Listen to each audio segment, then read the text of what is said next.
So, in a fit of anger, I decided to write my own book, vowing to become a clear stream in this muddy world. The old man stroked his beard and replied righteously.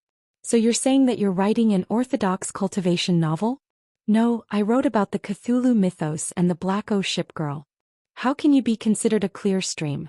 It was clearly a mudslide. Xiao Jingyi looked like he really wanted to complain but didn't know where to start. In short, the gossip was more or less over. Su Xinxing thought that there were no more clues left in the police station, so it was useless to continue to stay here. They should go to other places to investigate. Then what should we do next?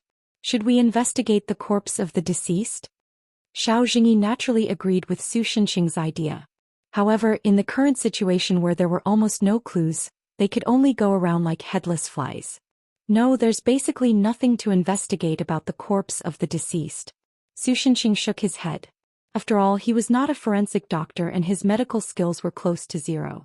Although the days of shuttling back and forth between the battlefield had already trained him to be resistant to corpses, he still didn't want to visit the corpse unnecessarily. Anyway, he could determine the type of curse just by relying on the residual aura, so there was no need for that. We'll go to the deceased's home to investigate. In that case, I'll take my leave first.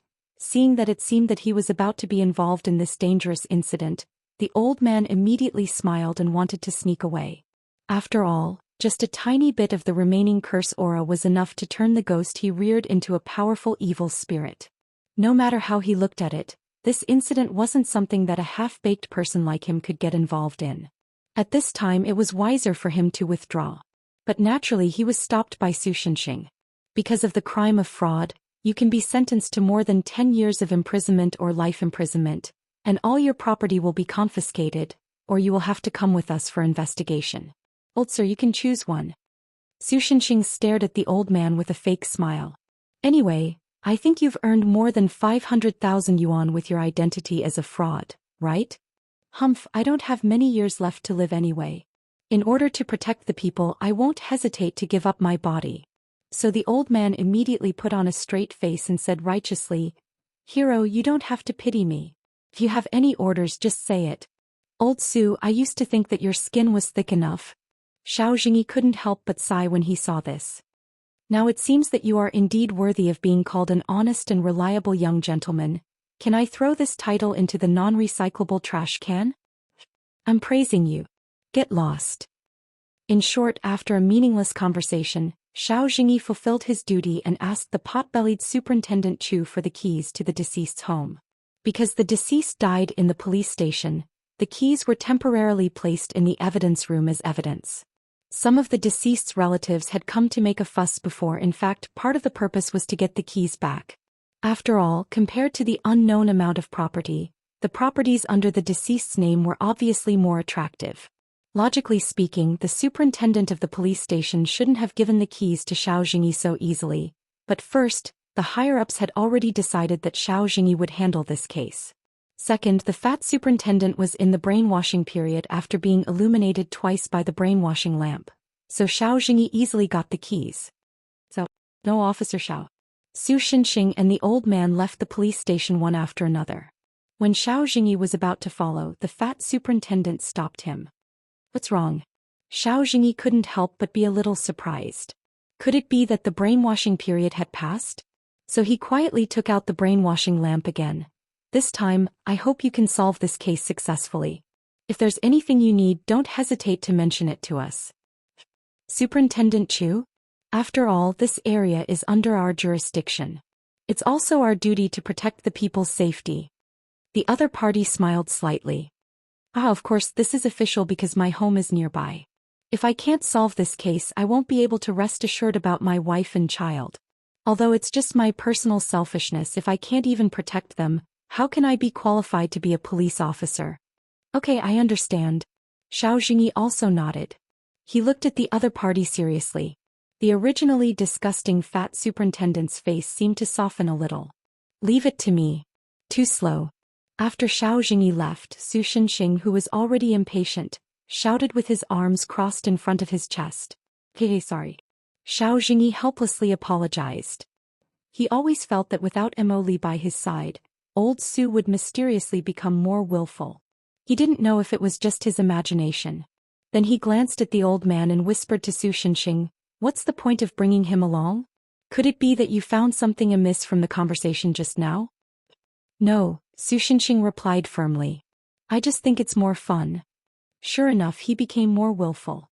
Sitting in the police car, Xiao Jingyi turned on the GPS and drove towards the deceased's home.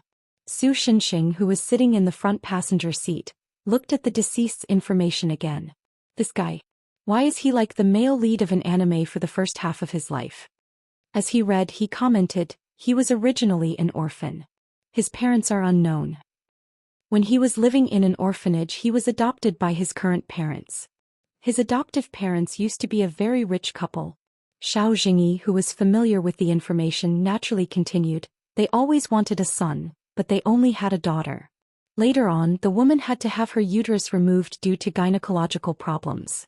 She couldn't give birth to a boy, so she specially adopted one and treated him like her own son. The deceased used to be quite good. His grades were always among the best when he was a student. He was also good at sports and once led his school's basketball team into the city's top 4. By the way, their daughter was younger than the deceased. But that couple is already dead. Su Shenxing also continued to read, the cause of death was a car accident 3 years ago. He and his sister were also in the car, but because they were in the back seat, they only suffered some minor injuries. However, after that, the company founded by the couple was divided up by their relatives. Only some of the properties left behind were not obtained from the deceased. A top student with a sister, a house, and dead parents? So old-fashioned. It's not popular nowadays. The old man also poked his head out from the back seat and joined the discussion. He said with certainty, if you start with this setting, the readers will definitely feel bored and abandon the book. In the end, it will lead to poor results and a flop. However, his sister suffered from depression after their parents died. She tried to commit suicide many times but was stopped by the deceased. However, 2 years ago, the deceased didn't arrive in time when she jumped off a building. As a result, her head hit the ground and she became a vegetable. She is still lying in the hospital now. Su Shenxing ignored the old man's words and continued to read. The deceased also became gloomy because of self-blame. She stayed at home all day and finally dropped out of school. Let me tell you something. If this is a novel, this guy should be the main character. If he survives this ordeal, he might get a cheat to cure his sister. Then he'll embark on the path of turning the tables and becoming Long Outian to take back his parents' property. The old man continued to spit in all directions. You are obviously in the same guild as the deceased, but you don't even know the slightest bit of information about the other party? Xiao Jingyi expressed his disdain for the old man as he drove. Nonsense, I'm not a caring big sister character. It's my principle to not invade other people's privacy. The old man replied confidently. Then he thought for a moment and said, but if you want to talk about the president, other than what you all know, there is one more thing. What is it? Su Shenxing looked up from the information and asked. Actually, some of the older members of the guild who have been in the guild since the beginning of the game should know about this. The president once had an online relationship with a female player in the guild, but for some reason the two of them broke up. The old man, who had dug up this matter from the depths of his memory, said slowly, because it was a long time ago, I couldn't remember it at the moment.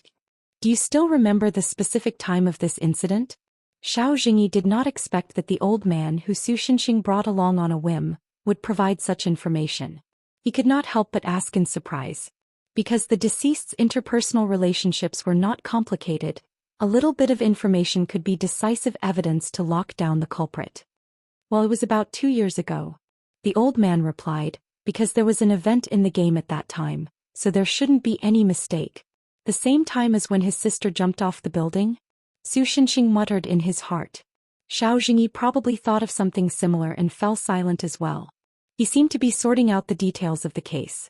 The deceased's home was not far from the police station, so the three of them quickly arrived at the entrance of the luxurious apartment.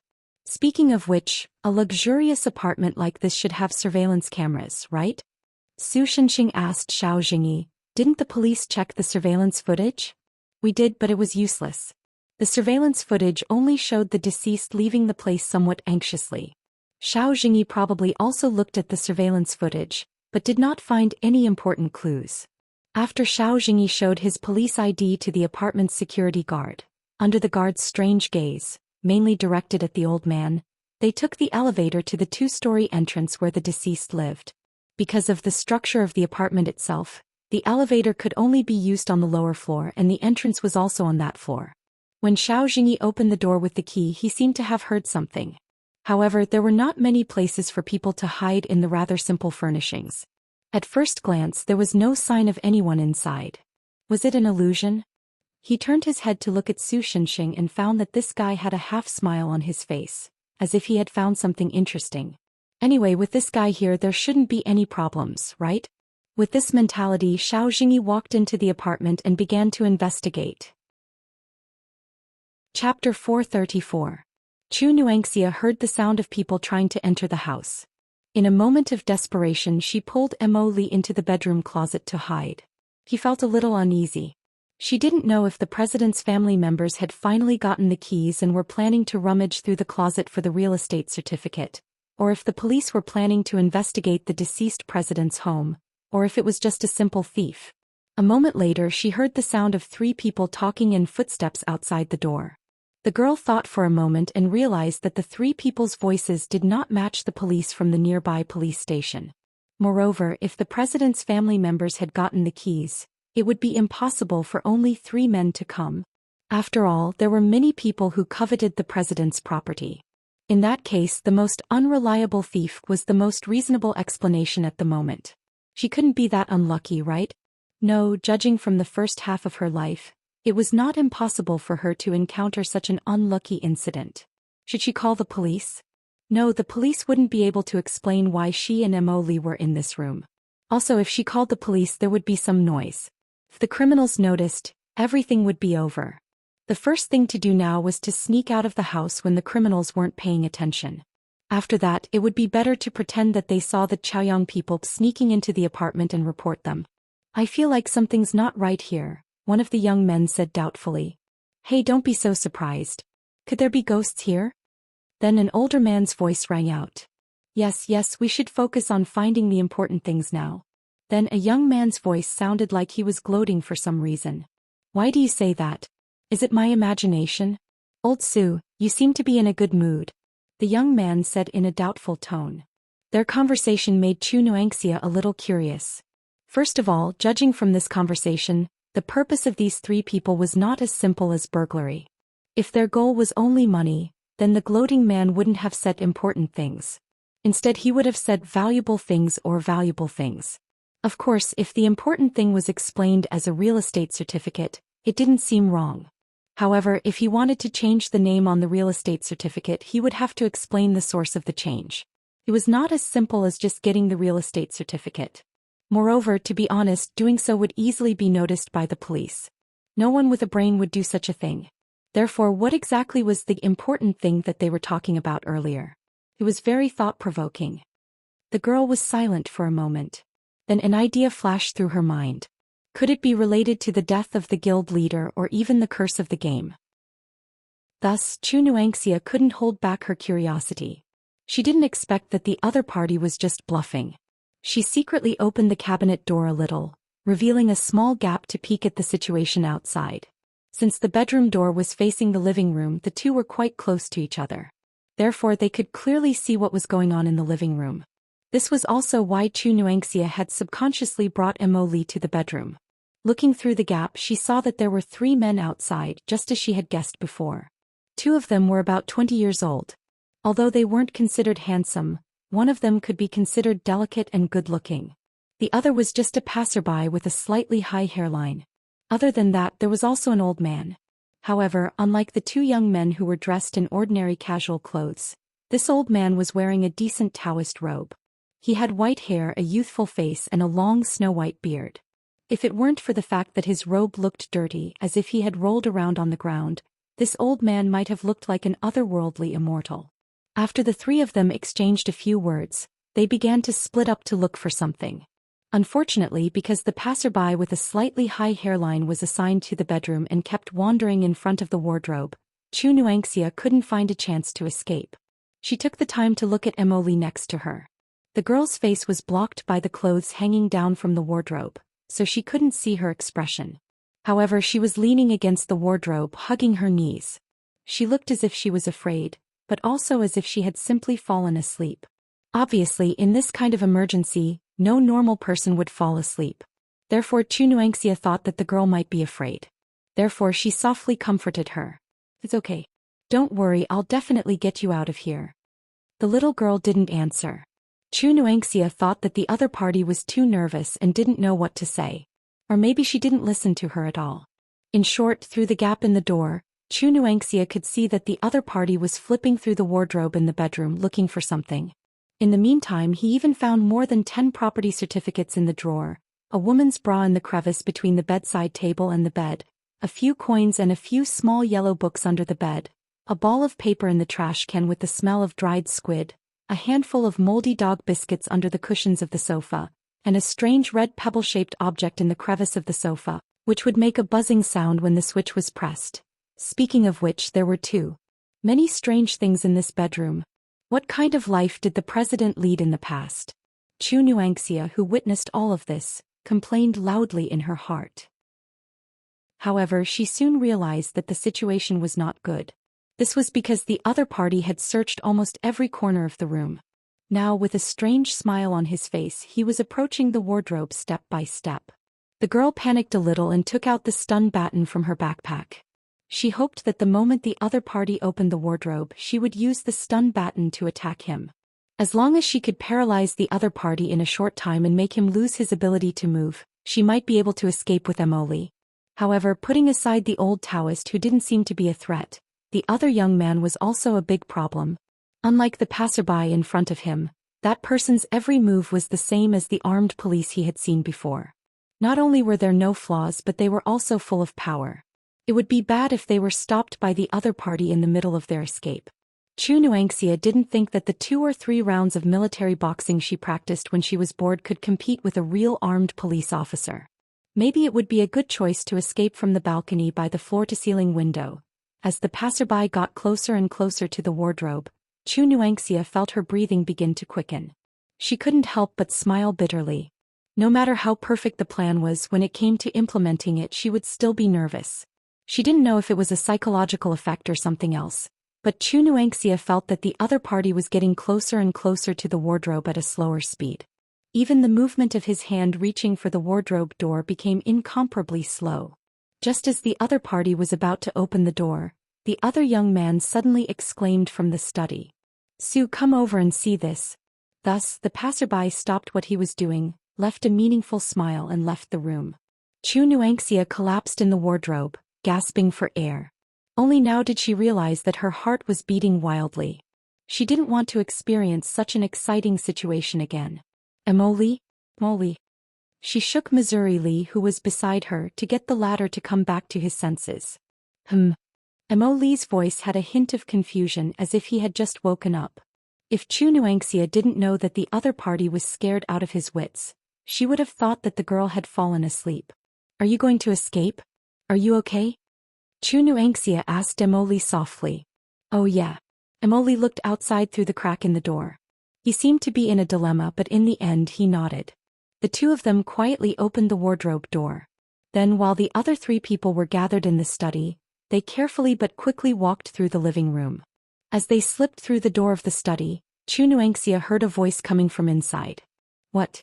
The victim's sister actually left a suicide note before she committed suicide." Probably because the other party was too shocked, his voice was particularly loud. Judging from the tone of his voice, it should be the passerby with a relatively high hairline. Chunuangxia secretly memorized this information in her heart. Then she and Emily quietly left the victim's house. After arriving outside the apartment, Emily stretched his body without any signs of nervousness and yawned loudly. "Let's go to Jiangjin's Second People's Hospital now," Chunuangxia said immediately. Emily tilted his head.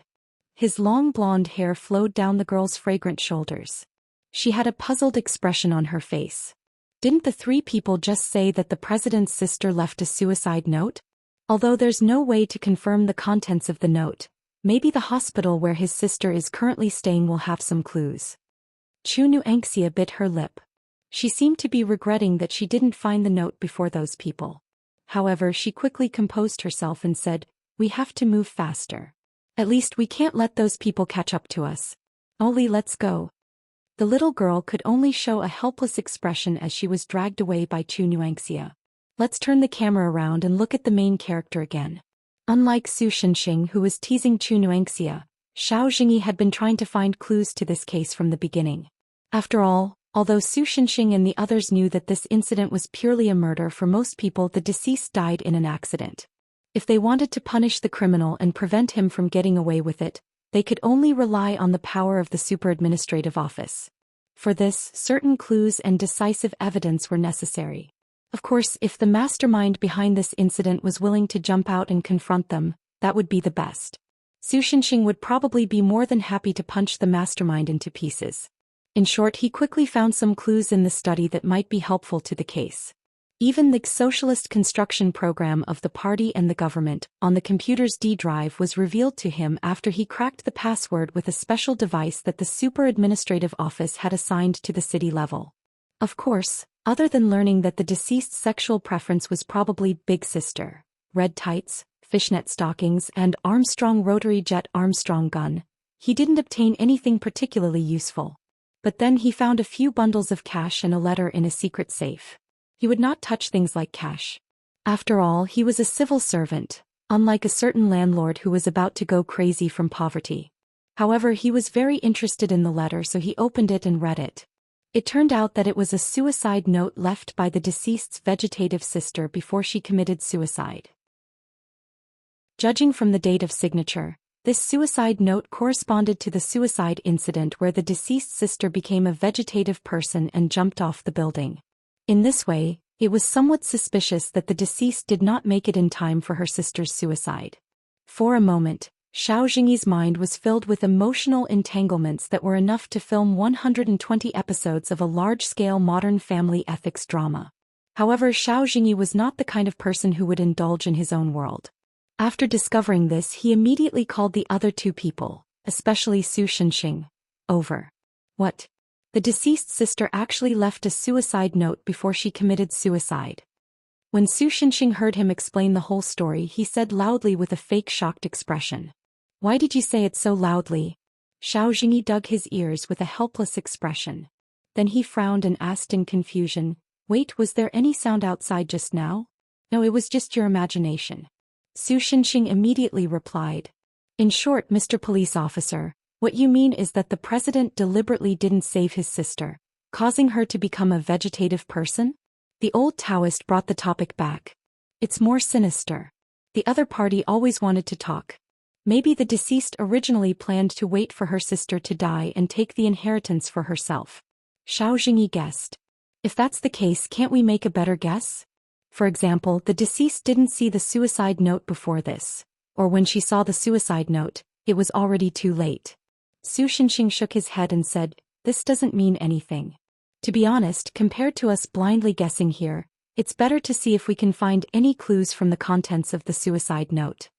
Just as the old Taoist priest was about to say something, he saw the computer next to him suddenly emit a burst of green smoke. Then a cluster of sparks spread out from the computer and leaped straight toward the old Taoist priest who had yet to react. Chapter 435. Before the old Taoist could react, Su Shenxing quickly stepped on the flames and extinguished them, sending sparks flying everywhere. However, the spark seemed unwilling to give up. The sparks immediately ignited the fur carpet not far away, and the fire spread again. How can such a small spark cause such a big fire? This doesn't make sense. The old Taoist shouted when he saw the flame that was as tall as a person on the carpet. Su Shenxing was too lazy to answer. He ignored the fire and walked to the carpet. He directly covered it with a cloud scale, intending to extinguish it completely. As if it understood that everything would be over if it was enveloped by the cloud scale, the ball of flame once again rose as if it had a life of its own. It ignited the tablecloth at the side and the flame didn't spread out. It only burned towards the old Taoist. When the old Taoist saw that the flame was terrified when it saw Su Shenxing, he couldn't help but be shocked. He rolled up his exaggerated sleeves, held a pile of paper talismans and shouted, How dare you, evildoer! Each *T. He threw the talismans at the flame. However, it was useless. Instead, the flame used the talismans as a jumping platform and burned toward the old Taoist. Seeing that the old Taoist was so useless, Xiao Jingyi directly knocked him away from the flame's path. Then he pulled out the Yuanrong sword and stabbed it into the ground, forcibly blocking the flame's path. At the same time, Su Shenxing's cloud scale had completely extinguished the flame. A faint black smoke that only Su Shenxing could see slowly floated out of the ashes, probably trying to disguise itself as ordinary smoke. However, Su Shenxing raised his hand and punched it out. What was that? Xiao Jingyi felt that his ears were ringing. However, he saw that the old Taoist had a similar expression in Su Shenxing's actions just now, so he asked. Part of the curse. Su Shenxing replied. He pointed at the old Taoist. This guy is also cursed. What? The old Taoist's eyes widened. Impossible. I'm not an ordinary person. If I'm cursed, how can I not feel anything at all? So this is the trouble with the Wraith-type curse, Su Shenxing replied calmly. Generally, curses that can spread through certain channels, after the curse takes effect and causes harm to people, it will feed back to the curse itself, making it stronger. If it's just that kind of curse, I can destroy the main body of the curse with a punch along the karma line. Wraith-type curses are an exception. Other curses mainly focus on strengthening themselves. Only Wraith-type curses will not strengthen the main body, but will multiply almost infinitely, almost no difference from the main body of the curse itself. Wraith-type curses. If I have to make an analogy, a normal curse is like a lurking monster. As long as the curse takes effect, it will continue to grow stronger. However, as long as the monster is defeated, the curse will end. However, a vengeful spirit-type curse is like a zombie in the apocalypse. Although its individual strength is not strong, it can infinitely multiply. Even if many of them are defeated, as long as one of them is left, there is still the possibility of it spreading again. Isn't that invincible? The old Taoist was shocked. No, Wraith-type curses naturally have their own weaknesses. Because they won't be able to feed the curse back to themselves, every Wraith-type curse is very weak. As long as the person being cursed is slightly stronger, the curse is almost useless. Su Shenxing continued to explain. Old Su, why do I feel that you're very familiar with curses? Xiao Jingyi looked at Su Shenxing suspiciously. Su Shenxing thought to himself, nonsense, because I used to eat 7 or 8 curses a day on average. I got used to it. So far, other than hair loss, none of the curses have been effective. But of course he couldn't say this out loud. So he simply threw the blame to Xingyan a dream. I also heard it from Qin Xingyan. Xiao Jingyi was considered a regular at Sakura Apartments, so he naturally knew that in terms of theoretical knowledge, the weak-looking girl could indeed beat Su Shenxing, so he didn't have much doubt. Anyway, do you have any clues about this curse? Seeing that he had successfully deceived the old man, Su Shenxing immediately changed the topic and asked the old man. I've been kind to people all my life, so I can't think of anyone who would curse me. The old Taoist seemed to be a little embarrassed. He rolled his eyes and didn't look at Su Shenxing and Xiao Jingyi. He just said calmly. Oh, then we can't care about this anymore. Old Su, let's go. Seeing that the old man was obviously lying, Xiao Jingyi walked toward the door. Wait, the old Taoist immediately became anxious. In the face of the curse, his half-baked Taoist magic didn't work at all. If Xiao Jingyi and Su Shenxing really left him alone, then the two of them would probably have to collect his corpse tomorrow. I've been open and above board all my life, and I've done things cleanly and neatly. Take the novels that I've written as an example. No matter how good the results were, I didn't hesitate at all. It's a pity that this kind of clean and neat behavior isn't very popular in this world anymore. There are actually readers who sent me razor blades. So my heart softened and I ended all the pits. Yes, I used the method of burrowing through the ground with meteorites. But the next day the number of razor blades sent over increased. The people in this era are too impetuous. He realized that he didn't make sense, so he coughed dryly and said, in short, because of the above reasons, it's not impossible for readers of my novels to curse me. To be honest, I think it's not wrong for you to be cursed. Just as they were still chatting, the computer made an ominous buzzing sound again. This time it wasn't just sparks, but the whole thing suddenly burst into flames. Then the electrical appliances in the house more or less overloaded and short-circuited. In just a moment, the originally luxurious apartment was filled with white smoke and the pungent smell of burnt rubber. I say, how many things have you done that have angered the heavens and people? Even Xiao Jingyi was a little surprised by this scene. What the f***ck? How persistent are those readers to kill me? The old Taoist was so scared that even his beard stood up. I've already apologized, what else do they want? As if in response to his words, many of the electrical appliances in the luxurious apartment were short-circuited and emitted sparks. In the next moment, an even bigger fire engulfed the entire apartment. Chapter 436. Su Xinxing wasn't afraid of fire. The highest temperature he had ever experienced was over 6,000 degrees Celsius. Other than his clothes being burned, he was almost unscathed. He was at the level where he could even take a stroll on the surface of the sun. However, neither Xiao Jingyi nor the old Taoist priest had the ability to do so. In fact, the old Taoist priest's beard had been singed by the fire, and it had been cut short. Don't take the elevator when there's a fire. Use the stairs. Xiao Jingyi had just opened his mouth when the stairs outside the door were completely blocked by the flames. Not only that, but the stairs below had also started to crack because of the flames. Because the flames had blocked their vision, they couldn't even see if the stairs were still intact. Then the sound of the elevator crashing came from the elevator. For a moment, it seemed that all the escape routes had been cut off. Oh my god, I didn't expect that Yun Tianji would actually die here. The old Taoist priest looked up at the sky and sighed tragically. This was the 9th floor of a luxurious apartment. Even with his cultivation, if he jumped from such a high height, there was no other outcome other than falling to the ground. Old Su, do you have any ideas? The smoke in the room became more and more suffocating. Xiao Jingyi covered his mouth to prevent himself from breathing in too much smoke and carbon monoxide. At the same time, he asked Su Xinxing in a muffled voice. He naturally knew that this kind of fire wouldn't cause any substantial harm to Su Xinxing. Su Xinxing turned off the tap and the water in the pipe gushed out. However, this amount of water was really just a drop in the bucket for the current situation. Under normal circumstances, it was obviously not safe to use water to extinguish a fire caused by electricity. But now, Su Xinxing couldn't care less. This fire can't hurt me. If I wanted to, it wouldn't be difficult to take you guys away. Su Xinxing frowned and replied. He wasn't lying. As long as he opened his cloud scale, the fire wouldn't be able to hurt him and the two people around him. If one was afraid of being buried alive, jumping down from the balcony was not dangerous at all. Even if he encountered a situation where he really couldn't do anything, he could at most take out his holy sword and cut open a space crack, then take Xiao Jingyi and the old Taoist back to Sakura apartment directly, physically.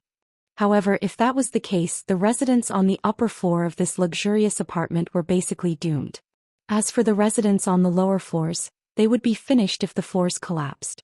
As the savior of the world, Su Xinxing's weakness of being invincible only in terms of destruction was undoubtedly revealed at this time. He took a deep breath. Then he coughed as he inhaled the smoke. Anyway, I'll take you out of here first. After sorting out his thoughts, Su Xinxing pulled the two of them up. Then he quickly broke through the window and jumped down from the building. With a loud thud, they landed safely on the ground. Well, it would be wrong to say that they landed safely. The marble floor in front of the building had a crater that looked like a frying pan because of their landing. In the middle of the crater, there were dense spiderweb-like cracks. Perhaps the impact of their landing had affected the underground water pipes. Some of the cracks were still spraying water. So exciting, so king exciting. At this time, the old Taoist, whose hair had become similar to a mohawk because of the rapid fall, kept muttering to himself as if he was possessed. After this incident, he was also fascinated by the unique facilities in various amusement parks. However, this was a story for another story. Xiao Jingyi, on the other hand, just took a few quick breaths and calmed down again. He looked at Su Xinxing and asked, "What are you going to do?" "What else can I do?" "Save them." Su Xinxing shrugged and replied with a wry smile. He turned around, raised his head, and looked at the luxurious apartment building that had become a giant torch. "Otherwise, I won't be able to explain it. The greater the power, the greater the responsibility?" Xiao Jingyi raised his eyebrows and joked. "Unfortunately, I'm not Little Spider." Su Xinxing, who was walking toward the fire, turned his head and said, "I'm just an ordinary savior who is interested." "Saviors aren't ordinary anymore, right?" Xiao Jingyi complained. However, Su Xinxing didn't continue to communicate with him. Instead, he waved at him and rushed toward the building, leaving only one sentence for Xiao Jingyi. I'll leave the intelligence operation to you. Rushing into the scene of a fire to save people was indeed very similar to what a superhero in comics or movies would do. However, what was more disappointing was that Su Xinxing couldn't fly and his perceptive ability was very weak. He couldn't find the victims all at once like Superman and then save everyone in a whoosh. He even had to go against the flow of the disaster victims who had escaped from upstairs. Since ancient times, he was probably the only superhero who had to squeeze through the stairs to save someone. Fortunately, because it was still working hours, the number of residents staying in the apartment was not many. Moreover, the fire hadn't spread to the bottom, so the escaping crowd was still in an orderly manner. So far, there hadn't been any incidents of trampling. Su Xinxing, who felt that it wasn't a good idea to squeeze in like this, simply put one hand on the handrail and with a slight force he jumped up and onto the narrow handrail. Although some people who witnessed this scene exclaimed, Su Xinxing knew that now wasn't the time to pay attention to that. The narrow road alone couldn't hinder his pace. On the contrary, because there were no people blocking the way and squeezing the crowd, he easily rushed to the 5th floor like a gust of wind. There was a gap in the stairs further up. The escaping crowd stood at the broken stairs. The more than 3 meters wide was obviously not a distance that could be easily jumped. This kind of desperate situation made them cry out in sadness. Don't just stand there. Take out the bedsheets and other things in the room. Su Xinxing shouted at those people. A few young people seemed to realize something. They ran back to the room on their floor and took out bedsheets and some other messy things. According to Su Xinxing's instructions, after twisting the bedsheets into thick ropes and throwing them to him, Su Xinxing quickly used the bedsheet ropes and smashed chairs to make a simple bridge. It was true that this kind of bridge didn't look very safe, but for people in desperate situations, it was very easy to choose between overcoming this fear and walking across the bridge or staying in the building and suffocating to death from the smoke or being burned alive by the flames. Chapter 437. Xiao Jingyi used his phone to ask for help from the higher-ups while observing the interior of the condominium. This luxury condominium was located in the center of Jiangjin, so the sudden fire would naturally attract attention. Therefore, there were already a lot of onlookers behind him. Fortunately, the police soon arrived and set up a quarantine zone. However, the firefighters with fire engines and ladders were still stuck a little further away because of the traffic jam. It was impossible to hide this matter from the super administrative office of Jiangjin, so they needed a higher-up department to step in. After doing all this, Xiao Jingyi reminded the old man not to run around, then showed his identification to the police and quickly ran into the fire. Su Xinxing was going back and forth between the 1st floor and the 10th floor at an incredible speed. If the victims who were already half dead weren't wrapped in his cloud scale, this kind of high-speed movement would probably take away half of their lives. You came at the right time, quickly help them out. Su Xinxing saw that Xiao Jingyi finally ran in, so he didn't have time to say anything. After he gave the order, he threw the person on his shoulder to the ground and ran up the stairs again. Xiao Jingyi smiled bitterly and could only help the people Su Xinxing brought down from above out of the condominium. Then he used his privilege to ask the police to help. In any case, even if the police saw Su Xinxing's performance, the people sent by the super administrative office would quickly clean up their memories. After going back and forth like this for more than 10 times, everyone in the building was finally rescued. Therefore, Su Xinxing and Xiao Jingyi also withdrew from the condominium building. It's finally over. Xiao Jingyi, who was sweating profusely in the fire, gasped for breath. Unfortunately, it's not over yet. However, Su Xinxing sighed. The main character just came out now. What? Xiao Jingyi made a sound of surprise. But he soon understood what Su Xinxing meant. The flames that had been raging in the upper floors had vaguely turned into the shape of a long-haired woman. She was slowly crawling down along the outer wall of the building. If it was someone else who didn't know, they would probably just think that the flames were spreading down. Are we going to face the attack here? Xiao Jingyi asked with a frown. If that happened, things would definitely get out of hand. If he had to deal with the memories of almost half of Jiangjin's citizens in one go, the people from the special department would probably kill him. He reckoned that his half-year and year-end awards for this year would be gone. No, it's too eye-catching. Su Xinxing shook his head. Then what should we do? Do you want to escape? Xiao Jingyi had just asked when he saw Su Xinxing point behind him with his thumb. Xiao Jingyi also looked behind them. The fire truck finally arrived. Suddenly, several water jets sprayed from the sprinklers operated by the firefighters towards the female flame giant who was climbing down to the ground. So the female giant stopped crawling, raised her head and let out a deafening roar. "Don't you think that the flames are a bit strange?" Su Shenxing vaguely heard that some of the onlookers behind seemed to have seen some clues about the flames. But it was of no use. Soon, the flames were extinguished by the fire truck under the water jets provided by the fire hydrants. As a result, the original flame giant turned into a huge black fog figure that only Su Shenxing could see, clinging to the outer wall of the building. Without the addition of the raging flames, the slender figure with an unbalanced body proportion looked a bit funny and disgusting. Therefore Su Shenxing waved his hand in a circle, completely destroying it. The familiar tinnitus once again made Xiao Jingyi subconsciously cover his ears. Not only him but almost everyone present did the same. The cursed individual was destroyed by you? Thinking of the previous situation, Xiao Jingyi suddenly realized something and asked Su Shenxing. Wait a minute, is that flame giant also one of the wraith-type curses that are weak because their power is not concentrated individuals? For some reason the old Taoist who didn't take the opportunity to escape asked Su Shenxing with an exaggerated expression. It seemed that he felt that if he left alone he would be more likely to be killed by the curse, so he didn't run away. This should be a special case. Maybe it's because your aggro value is too high so a compound curse appeared, Su Shenxing said as if it had nothing to do with him. I've already contacted the higher-ups and someone will come to clean up the mess soon. Compared to this, we have to find the source of the matter as soon as possible and solve this case. Xiao Jingyi's face was full of fatigue. I think the report of this incident alone is enough to destroy my hand. But in this way the clues are almost cut off.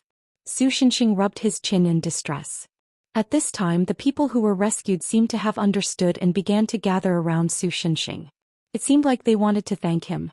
In fact, even the attention of the police was focused on this side. Only the firefighters who had just arrived did not know what was going on. They were still praising the police for evacuating the people so well that not a single victim was left in the building. All of them had been saved. During the entire process there were still people taking photos. However, Su Shenxing didn't care about this. After all, under normal circumstances his face couldn't be seen in the photos. Actually, I think I've noticed some clues. Xiao Jingyi obviously also noticed this situation so he gave Su Shenxing a look. Let's talk as we walk. After successfully escaping from the crowd's encirclement and returning to the police car, Xiao Jingyi continued to say, "Did you guys read the suicide note? I skimmed through it. In general it said that there was no meaning in living so she wanted to die. She hoped that her brother wouldn't stop her," Su Shenxing casually replied. "Let me tell you, I've seen a lot of sentimental little girls like her. Hipsters, they're all hipsters." The old man sitting in the back seat didn't hesitate to make a straight face.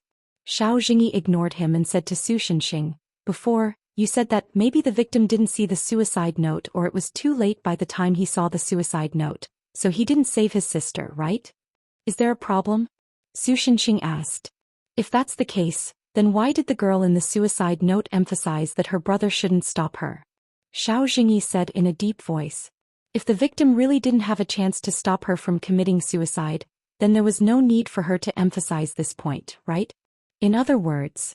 Su Shenxing couldn't help but narrow his eyes. "There's something fishy about this matter," Xiao Jingyi said seriously. After Xiao Jingyi said that, the matter inevitably became complicated. Inevitably, the direction of the discussion would turn to why the victim didn't stop the girl from committing suicide. However, the victim had already died. No matter what they said now, it was just a wild guess. They couldn't argue for a while. "So I think we should change our thinking," Xiao Jingyi continued. "If we don't look at the result first, the victim had stopped the girl from committing suicide several times before. If the victim saw this suicide note, it stands to reason that he should go back and stop his sister from committing suicide. His sister should also know this. Then wouldn't the suicide note itself become the existence that prevented the girl from committing suicide? If you think about it this way, it's definitely a bit strange." Su Shenxing touched his chin, and then suddenly a flash of inspiration appeared on his forehead. "Wait a minute. What if the girl didn't want to commit suicide, but simply wanted to cause trouble to attract her brother's attention? You're saying that her suicide was just to attract the victim's attention?" Yes, there are some children nowadays who pretend to be sick in order to attract the attention of their parents. But isn't this method too childish? Xiao Jingyi said in surprise. What's wrong with that? Look at those little girls who chase after celebrities nowadays. They all surround the Koreans and call them oppa oppa. No matter how you look at it, their IQ is similar to a child's. No, maybe even worse than a child's. The old Taoist couldn't wait to jump out and make his presence known. The president's sister should be around that age. It's not impossible for her to be retarded occasionally. Although Su Xinxing didn't want to agree with the old Taoist's argument, he really couldn't think of anything to refute it at the moment. The victim's sister has become a vegetable. We probably won't find any useful clues even if we go to the hospital, so we still need to start from other places. Xiao Jingyi spoke again and pulled the topic back. The question is, where should we start now? Actually, if you think about it carefully, there are some clues. Su Xinxing thought for a moment and replied, if the little girl's goal was to attract the attention of her brother, which is the victim's attention, then it undoubtedly means that the victim's attention was focused on other things. Is it that online game called White Embers? Xiao Jingyi asked thoughtfully. No, I'm talking about the person this guy mentioned before. The victim's online dating partner. Su Xinxing pointed at the old Taoist behind them. Xiao Jingyi's gaze fell on the old Taoist's face through the rearview mirror. This is the patient's ward. The nurse brought Chu Nuangxia and Mo Li to an intensive care unit. In the room, a skinny girl was lying on the bed. There was a stand next to her and the girl was hooked up to an 4 drip. For the past 2 years, the girl's life had been sustained by the 4 drip. Because she hadn't been exposed to the sun, the girl's exposed skin revealed a sickly paleness. You can try to call out to the patient, but the patient's body is very weak. Don't stimulate her physically. If you need anything, just ring the bell. After visiting her, leave as soon as possible. After saying a few words, the nurse left the ward. Is this the president's sister? Chu Nuangxia looked at the skinny little girl on the bed and couldn't help but feel motherly love. She looked so pitiful. Perhaps the little girl was beautiful before she fell ill, but now that she looked like a skeleton, the people who visited her couldn't think of anything other than pity. So not here. Emily looked at the person on the bed and muttered softly. He probably went to the corpse run. Chu Nuangxia, who thought Emily was joking, tried to say something. However, Emily didn't respond at all, which made her feel subtly awkward. Thus, she began to look for clues in the room. Perhaps because the president didn't lack money, the ward was an independent, luxurious one. In addition, the secondary hospital was contracted to a private company, so all the facilities were very complete. It looked more like an ordinary bedroom than a ward. Judging from the surrounding furnishings, a lot of the girl's things were probably sent over to this room and arranged to look like the girl's original room. It was probably to increase the chances of waking the girl up. However, judging from the situation over the years, it didn't look good. In addition to many plush toys, there was a pink armchair, outdated idol posters, a bookshelf full of fairy tales and romance stories, and a dressing table. Huh. Chu Nuangxia looked at the dressing table and suddenly showed a puzzled expression. There was no lipstick on the dressing table. Did the president neglect it when he sent it over? Or did he use it before he committed suicide and didn't buy it because he was going to commit suicide anyway? Chu Nuangxia had a feeling that things weren't that simple, so she began to investigate carefully. Then she found the lipstick on the bedside table. However, there was something wrong with the front of the lipstick. It seemed to be crooked. Why is the lipstick here? The girl tilted her head a little strangely, but she couldn't think of anything. After all, this kind of thing was too random, so it wasn't enough to be used as a clue or anything else. However, Emily seemed to have lost interest in the girl on the bed and began to rummage through the bookshelf. Because of Emily's actions, Chu Nuangxia's attention was also attracted to the bookshelf. Emily, don't break other people's things, okay? After saying that, she put her hands on her hips and showed a satisfied expression that said, I've long wanted to hear this nagging words of an old woman. Then she felt something strange on the bookshelf. So she simply walked over and carefully looked at the retro wooden bookshelf. Soon Chu Nuangxia found the source of the strange feeling. There was a set of Harry Potter books on the bookshelf, but the first 6 books were the first edition in 2000. Only the last book, Deathly Hallows, was a commemorative edition that was completely different in terms of size and illustration style. Chu Nuangxia pulled the book out and casually flipped through it. Sure enough, she found a bookmark stuck in the book. However, when she took out the piece of paper, she realized that it wasn't a bookmark, but a page torn from the notebook. There were 4 words written on it with crooked lipstick. The Grim Reaper is immortal. 3 bodies. Chu Nuanxia subconsciously complained. Chapter 438.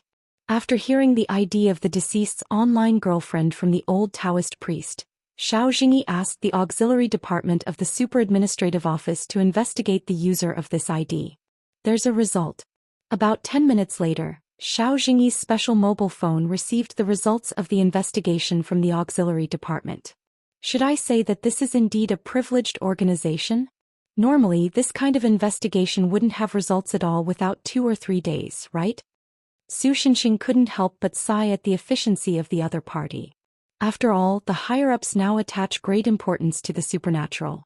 God knows how much turmoil this kind of thing can cause if they're not careful. As far as I know, the super administrative office was originally just a small organization. But in the past 2 years, with the rapid increase of supernatural cases, the department has begun to expand and expand. Xiao Jingyi shrugged and replied.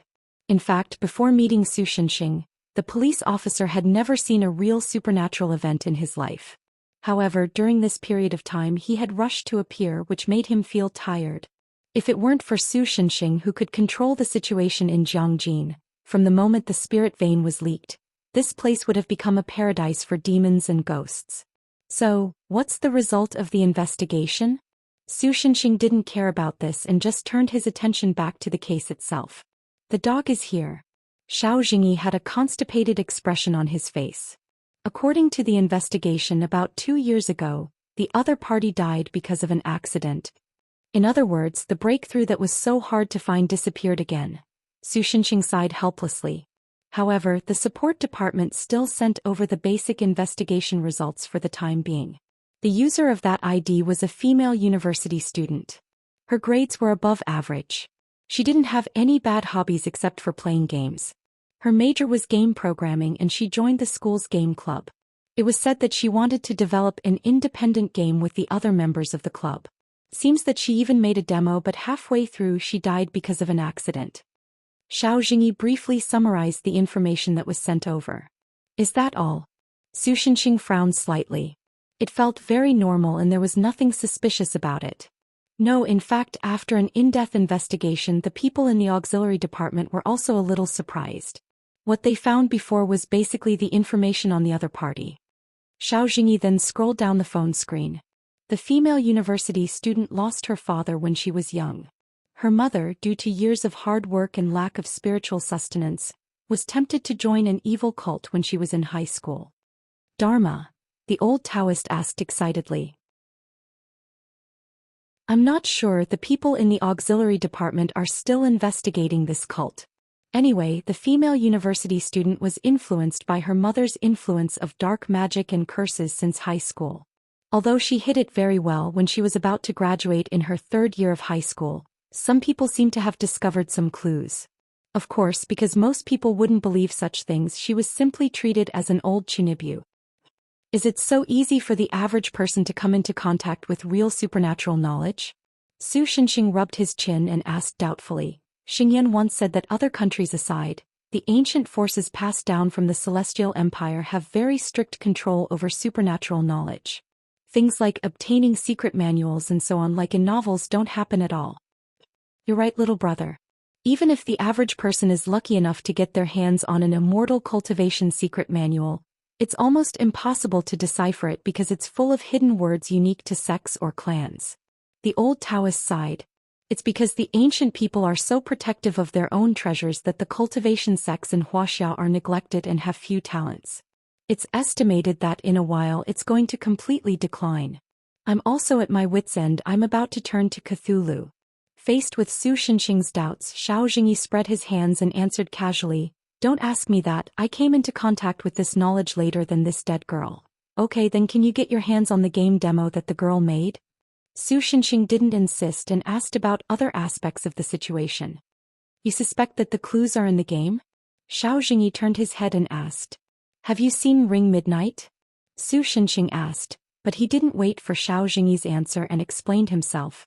The female ghost Sadako in the game is also a curse in a sense, and her medium of transmission is a videotape. People who watch the videotape are equivalent to being cursed. You suspect that the girl made the curse and then transmitted it through the game demo? Xiao Jingyi understood what Su Xinxing meant, but he scratched his head again. But if that's the case, then after the girl made the demo, shouldn't the curse have spread? Why did this curse only appear after 2 years? Even if this ghost is a natural airhead, isn't it a little too slow to react? This depends on what the game demo is like. Su Xinxing thought for a moment and said, for example, the trigger of this curse requires certain conditions. For example, defeating a certain boss or breaking through a certain labyrinth will trigger the curse. For other people, it's still a normal game demo. Speaking of this, Su Xinxing suddenly noticed that the old man in the back seat seemed to be strangely quiet. He turned his head and saw that the old man's forehead was covered in cold sweat. His eyes were wide open as if he remembered something terrible. Did you remember something?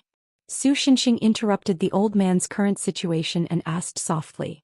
Little brother, do you think that the curse could be transmitted through the game? The old Taoist asked with a trembling voice. Su Xinxing nodded in confusion. See, this is bad. The old man slapped his thigh in annoyance. Let me tell you, yesterday the guild leader posted an advertisement in the guild group. He said that he found a very interesting game. The old man recounted what he saw yesterday, and in the end he didn't forget to praise the dog with the nuclear bomb, who was probably the first to react this morning. Do you mean that someone else has already realized this and started an investigation? That's right, but I don't know if it's something that the little girl said in a fit of anger. The old man continued to answer, and then he asked Su Xinxing shamelessly, little brother, if you know the source, can you help me break this curse? Unfortunately I can't, Su Xinxing sighed. Compared to breaking curses, I'm better at smashing the cursecaster's head. Hearing this, the old man couldn't help but shrink his head.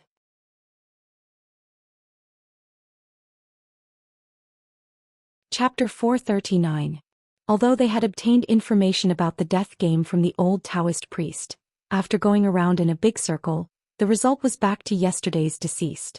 In addition, the deceased's home had been burned, so Su Xinxing and the others had undoubtedly fallen into a dead end again.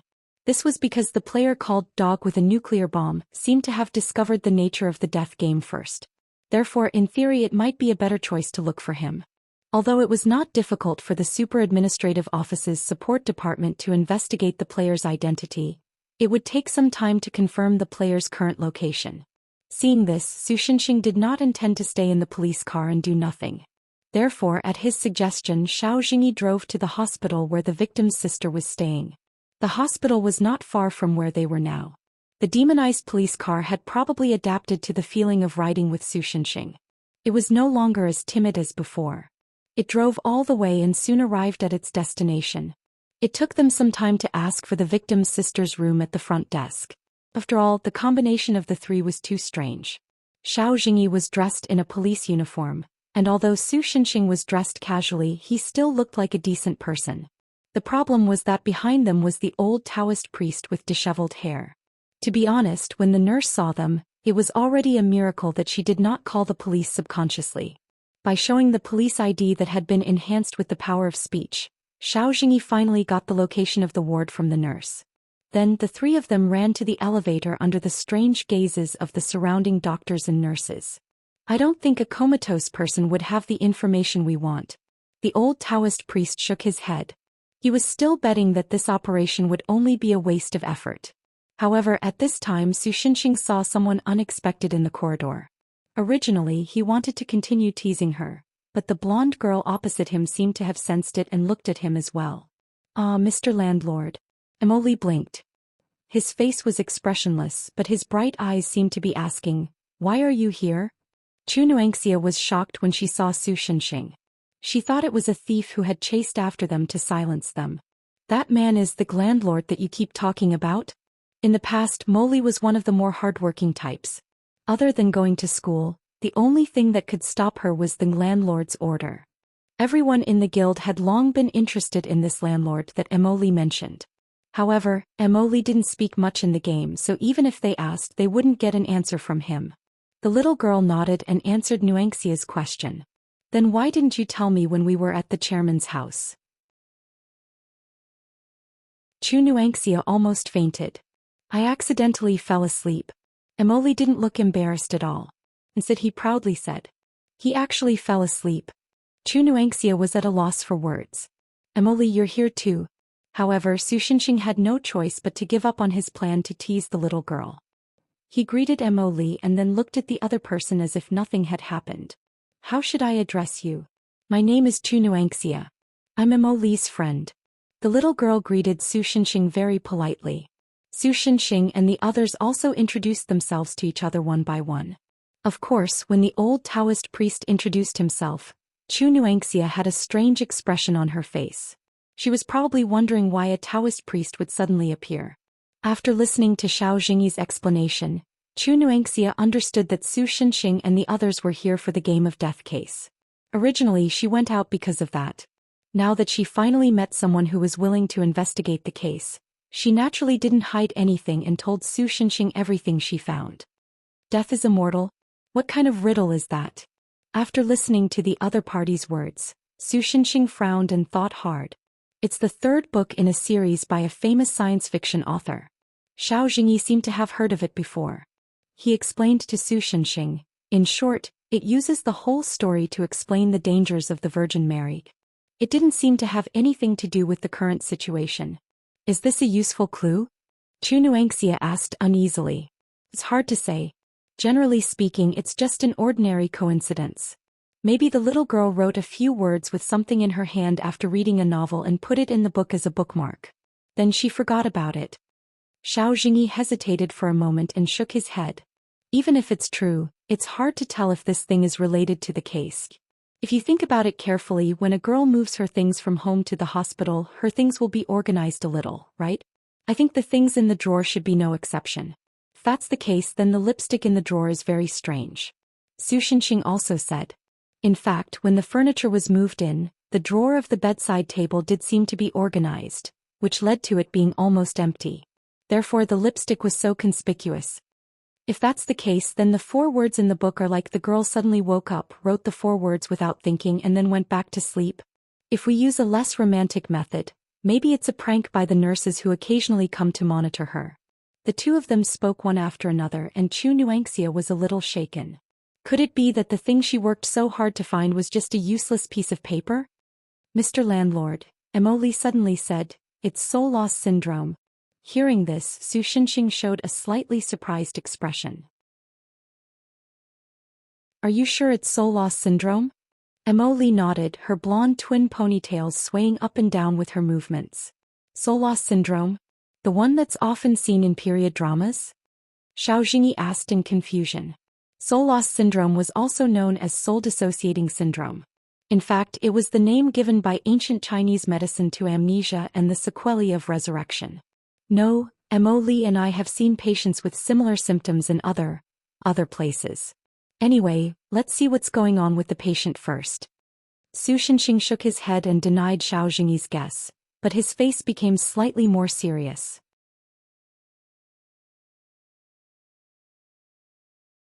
Chapter 440.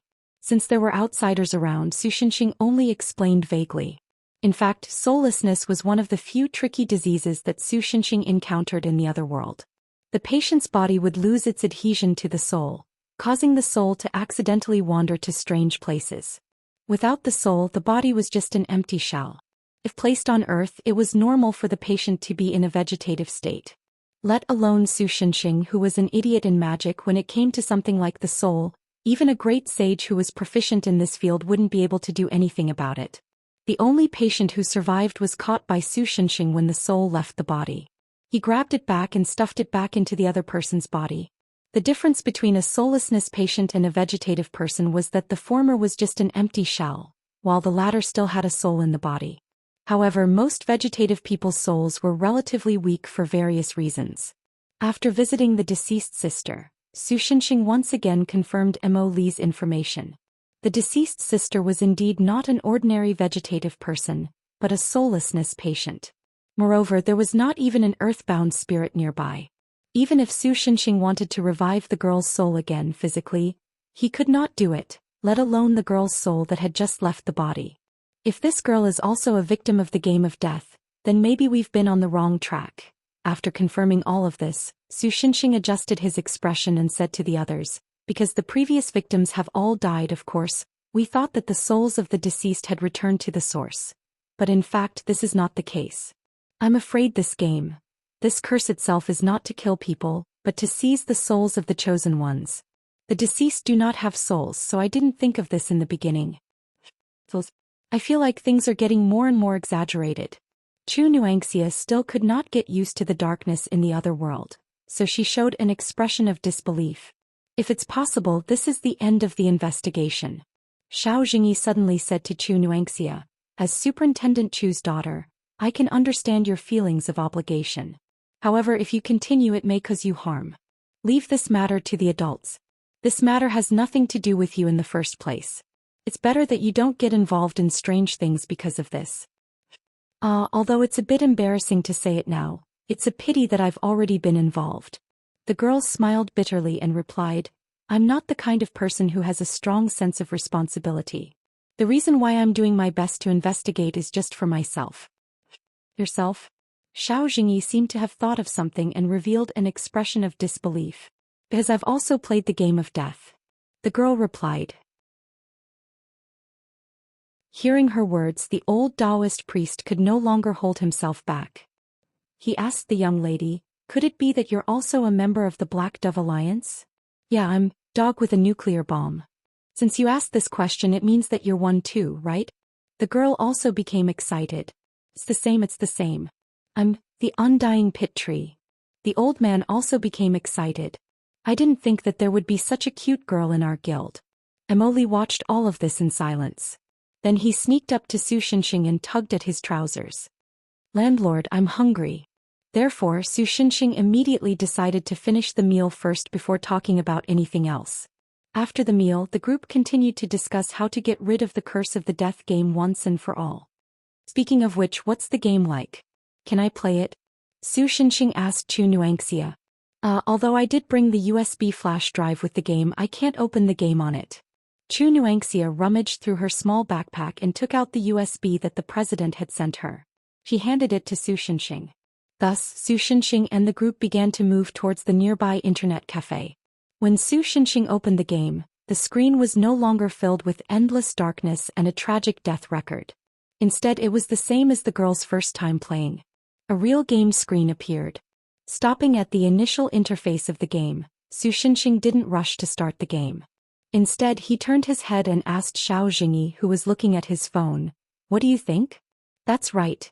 Xiao Jingyi compared the image on the computer screen with the image on his phone. He couldn't help but nod and say, this is the game demo made by the female university student who died in the accident. Although Su Xinxing had already guessed this, he still had a proud expression on his face. Even though he was an idiot in magic, he could see that there were many traces of black magic in the game's starting screen. For example, the magic circle on the background, the strange black dots on the pixel protagonist's body, and the title that looked like a spell. No, rather than black magic, it was more like witchcraft. However, Su Xinxing didn't know what witchcraft was like in this world, so he couldn't say anything.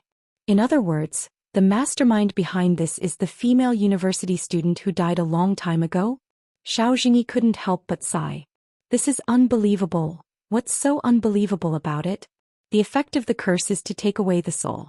The female university student probably became some kind of special undead that needs to devour souls to barely survive. The old Taoist sneered. But that's all there is to it.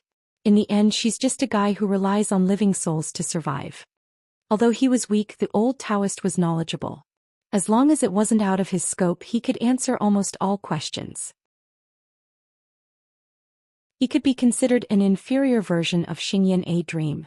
Once too many living souls are absorbed, the memories and emotions in the soul will cause the brain to become chaotic and unable to distinguish between them. In the end, the person will become a monster. Did the undead even have a brain? Su Xinxing cursed in his heart. After saying so much, how should we deal with the curse? Chu Nuangxia asked again. It seemed that she was indeed quite worried. If two people are cursed and the first one is not so easily killed after several failed attempts, will the curse continue to kill the first person, or will it just skip the first person and go for the second person? Su Shenxing asked. The old Taoist and Chu Nuangxia looked at each other. They hadn't thought about this question before. It will probably keep trying to kill the first person, right? After a while, Chu Nuangxia tried to guess. I think it might just skip over. No, I should say that I hope it will skip over, the old man said weakly, but it clearly attacked me twice just now and now there's been no movement. This makes me feel uneasy. Anyway, let's just give it a try. Thus, Su Shenxing clicked on the game. A little person appeared on the screen and the game began. However, old Su didn't do anything. He directly controlled his character to jump into the river at the edge of the randomly generated map and commit suicide.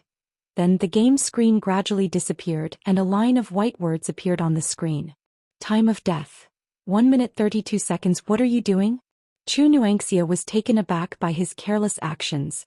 I'm testing the curse's performance. Glancing at the black fog that wrapped around him, Su Shenxing calmly pulled out the USB flash drive. I'll keep this for you for now. The next thing to do was simple. Su Shenxing and the old man, under the watchful eyes of the others, were experimenting with the curse's effect in a less crowded place. Soon the results were out. Similar to Su Shenxing's guess, this curse was a vengeful spirit curse after all, and it had some intelligence. Therefore, after being defeated by Su Shenxing twice in a row, it seemed to have stopped, or perhaps it was afraid of Su Shenxing. Therefore, although Su Shenxing walked in the alley with his belly full, no accidents happened. On the other hand, the old Taoist would encounter some accidents when he was a little further away from the others. For example, a match in a roadside trash can would spontaneously ignite, a wire would suddenly break and fall from above with electric sparks, and a naughty child would throw firecrackers into the sewer. It seemed that as long as the old Taoist didn't die, the next person to be cursed would be fine. In order to confirm this, Chu Nuangxia logged into her game account at the internet cafe and asked the few people who were still in the guild about the situation. The current situation was similar to what they had guessed. None of the players who had died earlier than the old Taoist had died. Although they found a breakthrough in an unexpected place, it didn't completely solve the problem. The curse of death had been hanging over the heads of the people who played the game, excluding Su Shenxing, like the sword of Damocles, making it difficult for them to feel at ease. No matter what, we've got the upper hand now. Su Shenxing was quite optimistic. There are two things we need to do now.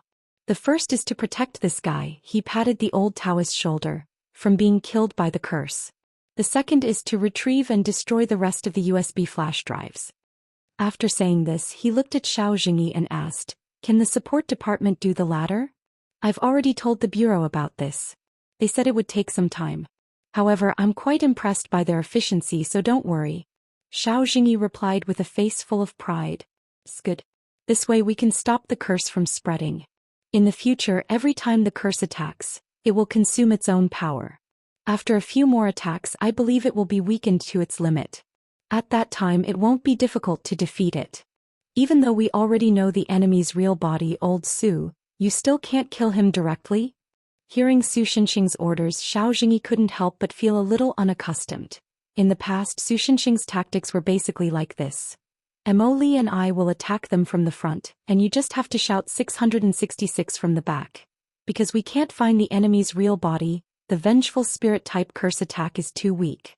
In addition, the curse doesn't have a physical body, so it's even more fragile. Every time before I can find the karma line, it'll dissipate. Su Shenxing looked like he was sighing. If you're talking about karma, why don't you go to the female university student's house and look for some relics she left behind? Those things should have karma on them, right?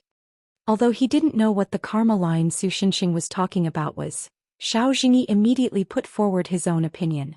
When Su Shenxing heard this, he felt that it seemed to make sense. Although doing this felt like an assassination, physical, in order to solve this problem as soon as possible, it wasn't unacceptable to use some extreme methods. But this way Mo Li and I will have to leave here. Can you guarantee that during this time, you'll be able to protect that old man and prevent him from being killed by the curse? Thus Su Shenxing asked Xiao Jingyi. For Su Shenxing, this kind of curse was indeed very weak, but for ordinary people this kind of curse was quite fatal. After Xiao Jingyi joined the super administration, his growth was indeed very fast. Coupled with the Yuan Rong sword, he should have no problem protecting himself. However, if he wanted to protect that old Taoist, he might not be able to do it. It's okay, I might not be able to do it alone, but I can still call for help. Xiao Jingyi took out his phone and then dialed several numbers saved in it. About half an hour later, Ding Yong, who was half a step into the realm of cultivators, came here with Chen Tua, who was trying to escape. Oh master, you're here too. Seeing that Su Shenxing hadn't left yet, Ding Yong couldn't help but feel surprised. At the same time, he shamelessly came over. He probably wanted to see if he could get something good from Su Shenxing, like the main character in a novel. The heavens took pity on Su Shenxing. As of now, other than the 50 cents in his pocket, he didn't have anything worth taking out. Thus, after vaguely saying a few words, he picked up Mo Li and awkwardly ran away. According to the address that Xiao Jingyi obtained from the support department, Su Shenxing had to be careful not to be discovered by ordinary people while doing parkour like Spider-Man to reach his destination. The female university student who developed the game didn't have a very good family background, and after her death, her family's financial situation plummeted. Her mother finally came to her senses. Although she had spent almost all of her family's wealth, she still managed to extricate herself from the evil cult. Now she could only live in a small room and wash her face with tears every day. Right now it was probably her working hours, so there was no one in the room. Su Shenxing decided to quietly sneak in. Thus he smashed open the wall with his forehead and swaggered in with Mo Li. Then he asked the little girl to use alchemy to repair the wall. I should have slowed down a bit. After Mo Li finished repairing the wall, he slapped his forehead and was a bit annoyed. I'll have to smash it again when I get out later. No matter what, he finally managed to sneak in. It was obvious that the female university student's mother was still very sad about her daughter's death. There weren't many daily necessities in the small room, but the female university student's belongings filled up half of the room. Just as Su Shenxing was about to find something to cast a spell, physics, he found a small notebook with a password lock. Gently pinching the password lock, Su Shenxing opened the notebook and saw that it was a diary. Then he quickly flipped through the book. After doing all this, Su Shenxing let out a long sigh. Damn, I made a mistake.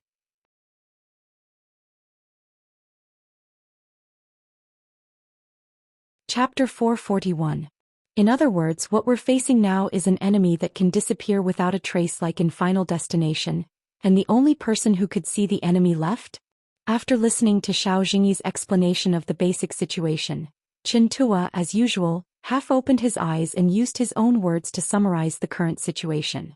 Yes, although there are some discrepancies, that's pretty much it. Xiao Jingyi nodded and agreed with his conclusion. I haven't collected the bedsheets at home, so I'll leave first. Therefore Chen Tua turned around and left without saying anything else. Wait for me. Xiao Jingyi and Ding Yong used military joint techniques, and the other hugged each other's legs, dragging the young man here. As a good young man of the new era, where's your patriotism? It's rotting in the fields with my dreams. Right now I'm just a salted fish.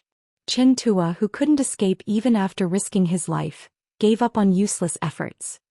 He ignored the Emperor's sword spirit floating beside his head and said helplessly, It's not that I'm belittling myself, but those things that appear without warning and leave without a trace are the most difficult to deal with. I don't think that a group of people like us can solve this problem. It's not that bad, right? Xiao Jingyi smiled dryly and said, We're just protecting an old man and making sure that the other party doesn't die from the curse before old Su solves the problem.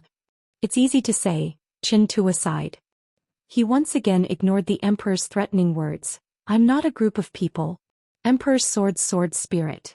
Logically speaking, the ending of Final Destination can be seen as complete annihilation. And as far as I know, there are more complete annihilation endings in curse-type horror movies. Don't say that, you must be too nervous. How about playing a game and relaxing a little?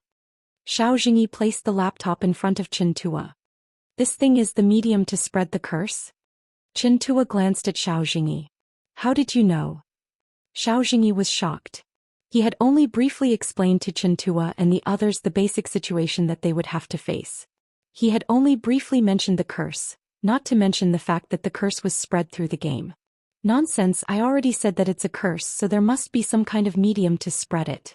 Plus, you're so eager to recommend me to play the game, and I'm guessing that you want to tie me to the same boat as you. Can't you guess?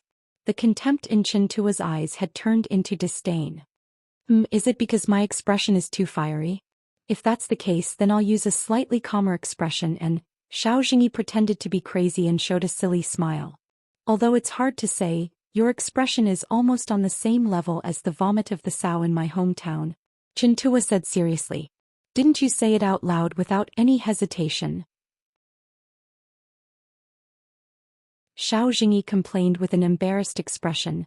Although I was in the wrong first, isn't your poisonous tongue a little too scary? No, he's being merciful. Ding Yang seemed to have thought of something and showed a very gloomy expression. There's something even scarier. I don't even want to think about the situation at that time.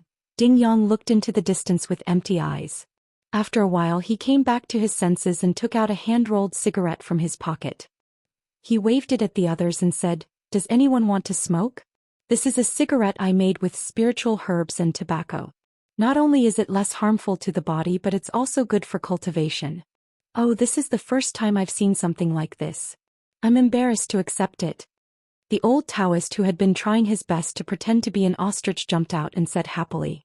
Ding Yang generously gave the old Taoist a cigarette and even took out his lighter, intending to light it for the old Taoist. At this moment, Chen Tua took a step forward and pulled the old Taoist priest away. At the same time he shouted, "Son of Heaven." Although he didn't know why Chen Tua called him, they had worked together for so long that they had a tacit understanding.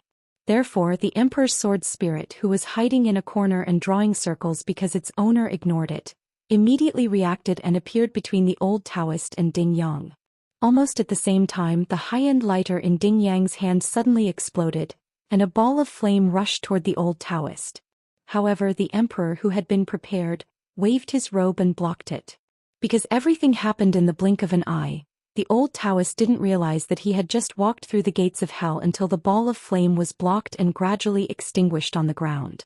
Immediately, cold sweat seeped out of his forehead and back. Ding Yang, who had almost turned his hand into roasted pig trotters, screamed in pain. If it weren't for the fact that he was half a step into the cultivation world and his body was much stronger than ordinary people's, his hand would have been crippled. "Earth Kid, you know that the lighter exploded?" Xiao Jingyi, who had witnessed all this, revealed a surprised expression. He saw very clearly that Chen Tua didn't save the old Taoist after seeing the problem with the lighter.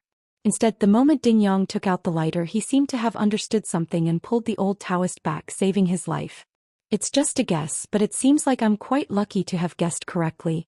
Chen Tua grinned and said pretentiously with his best actor mode. "I heard that the 1 Lesson 3 practice seems to be on sale recently." Xiao Jingyi looked at the sky and muttered to himself. This made Chen Tua shiver, and then he reluctantly said, "Actually, it's just a summary of the situation of the curse."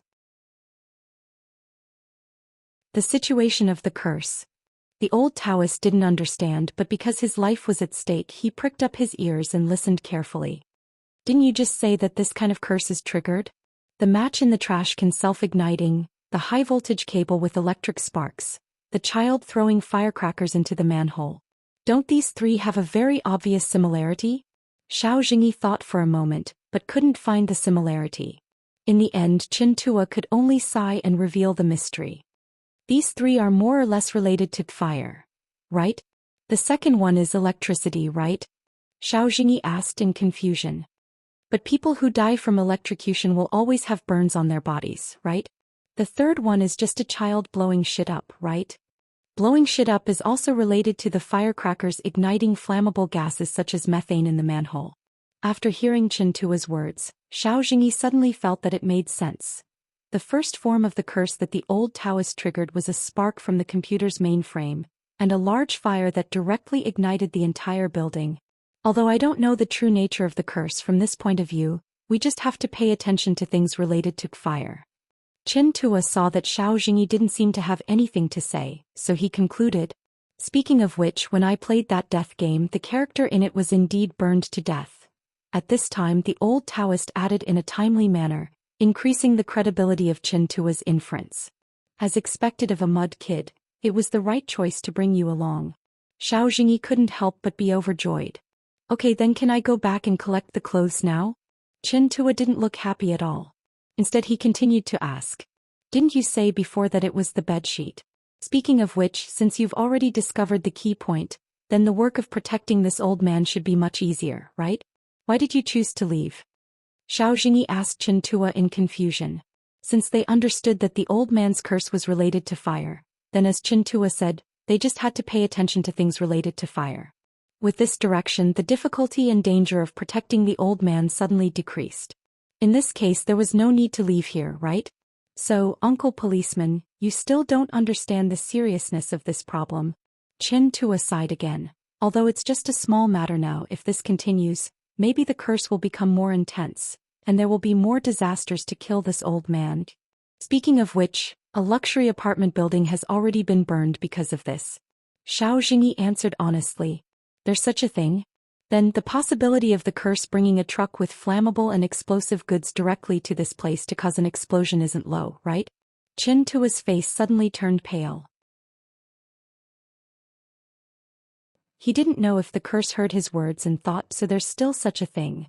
But in short, not long after he finished speaking, a truck appeared in front of everyone in the distance. The cargo box at the back of the truck was ablaze with the word explode, written in red on both sides of the box. What the F***ck is this possible? Chintua once again displayed his amazing calmness and reaction speed. The moment he saw the truck appear, he immediately turned around and began to run away.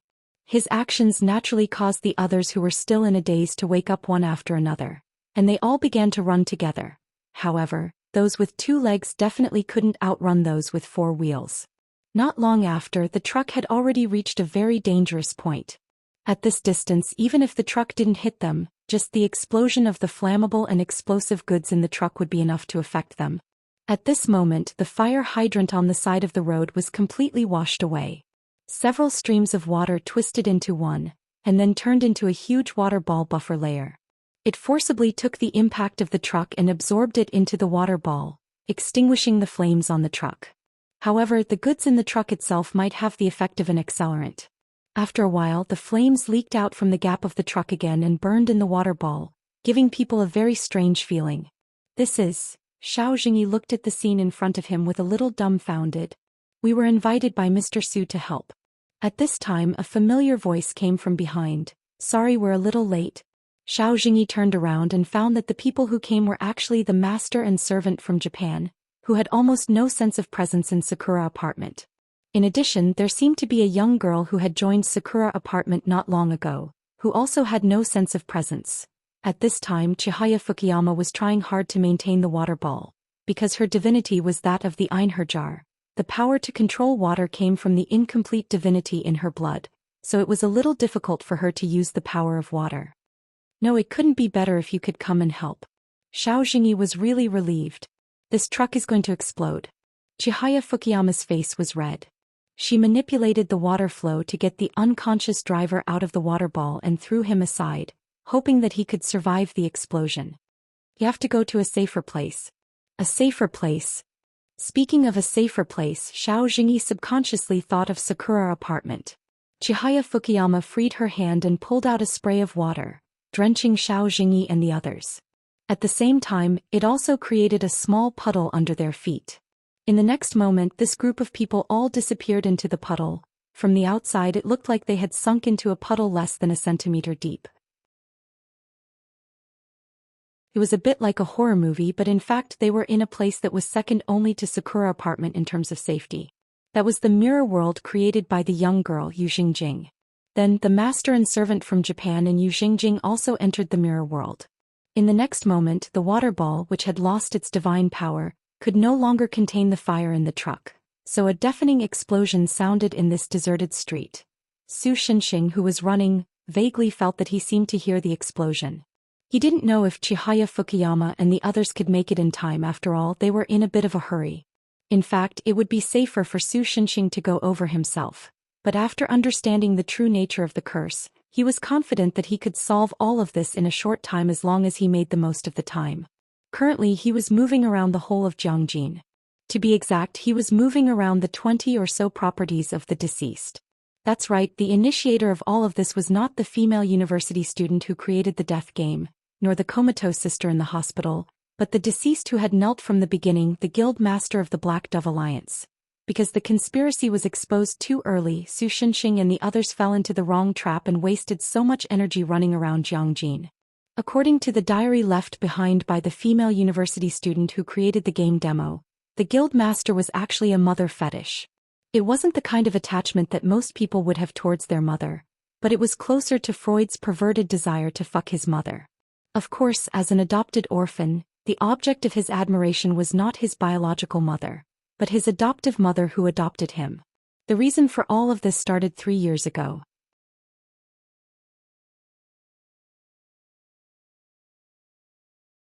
Chapter 442.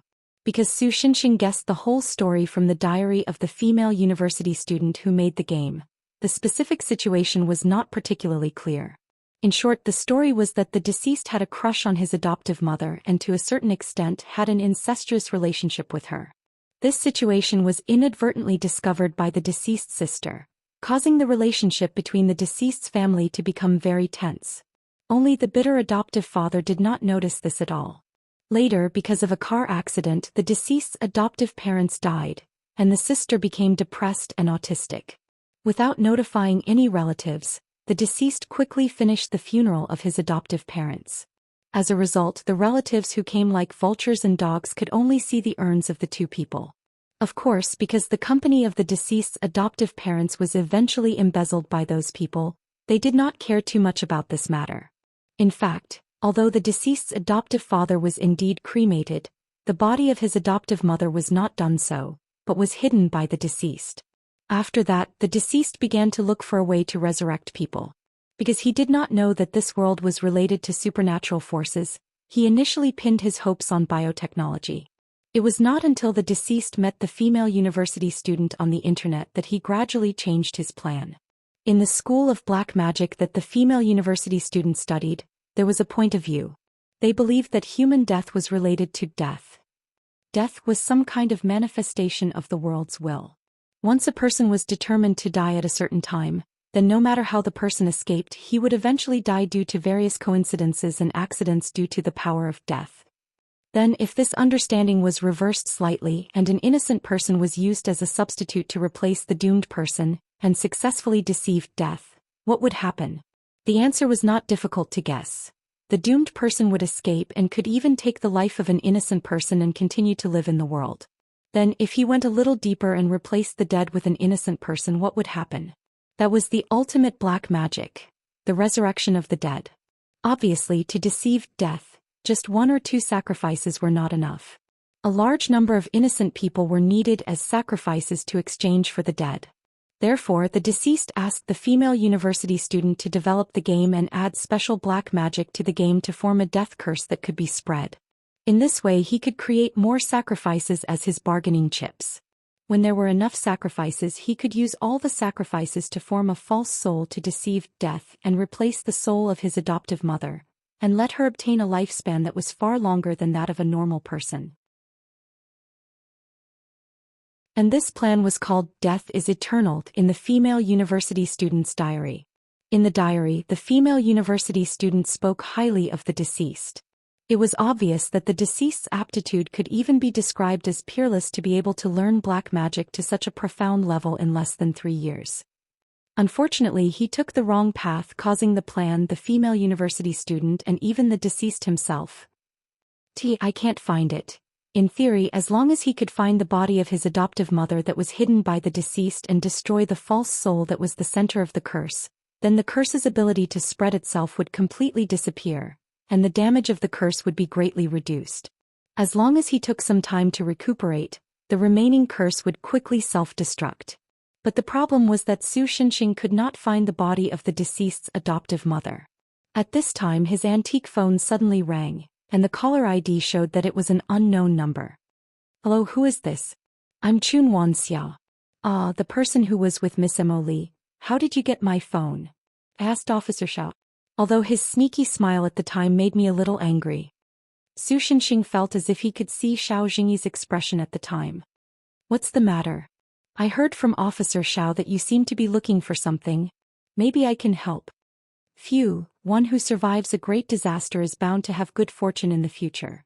The old Taoist breathed a sigh of relief and lay on the ground, no longer looking like an immortal. Sure enough, the mirror world has become a lot smaller. Yu Xingjing looked at the mirror world that was about the size of a basketball court and felt helpless. He did not expect his power to be weakened so much. Now we just have to wait for Mr. Su to solve the problem. Chihaya Fukuyama also breathed a sigh of relief. If this continued, she was not confident that she could suppress the enemy. But at this moment, a loud bang suddenly came from the edge of the mirror world. Then, like glass being hit by a rock, snow-patterned cracks appeared on the edge of the mirror world. Dark red flames flowed in from the cracks, and then formed the shape of a long-haired woman. Xiao Jingyi recognized it immediately. It was very similar to the fire monster in the luxury apartment building. How did this thing get in? The old Taoist was so scared that his beard stood up. Something like a magic beacon must have been planted on one of you. Yu Xingjing replied slowly. Thus, everyone's gazes gathered on the old Taoist priest. Why are you looking at me? What can I do? I'm also in despair. The old Taoist wanted to cry. In the end, we still have to fight? Qin Tua pulled out the emperor's sword and got into a fighting stance. Because he had studied swordsmanship with Ding Yong, he could barely make it.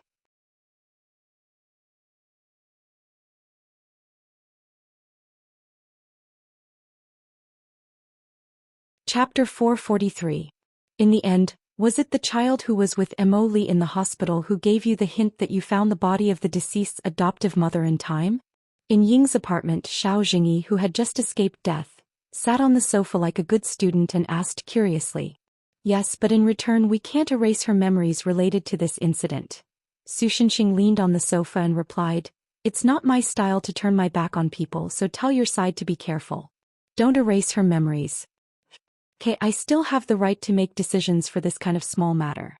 Xiao Jingyi nodded and agreed very straightforwardly.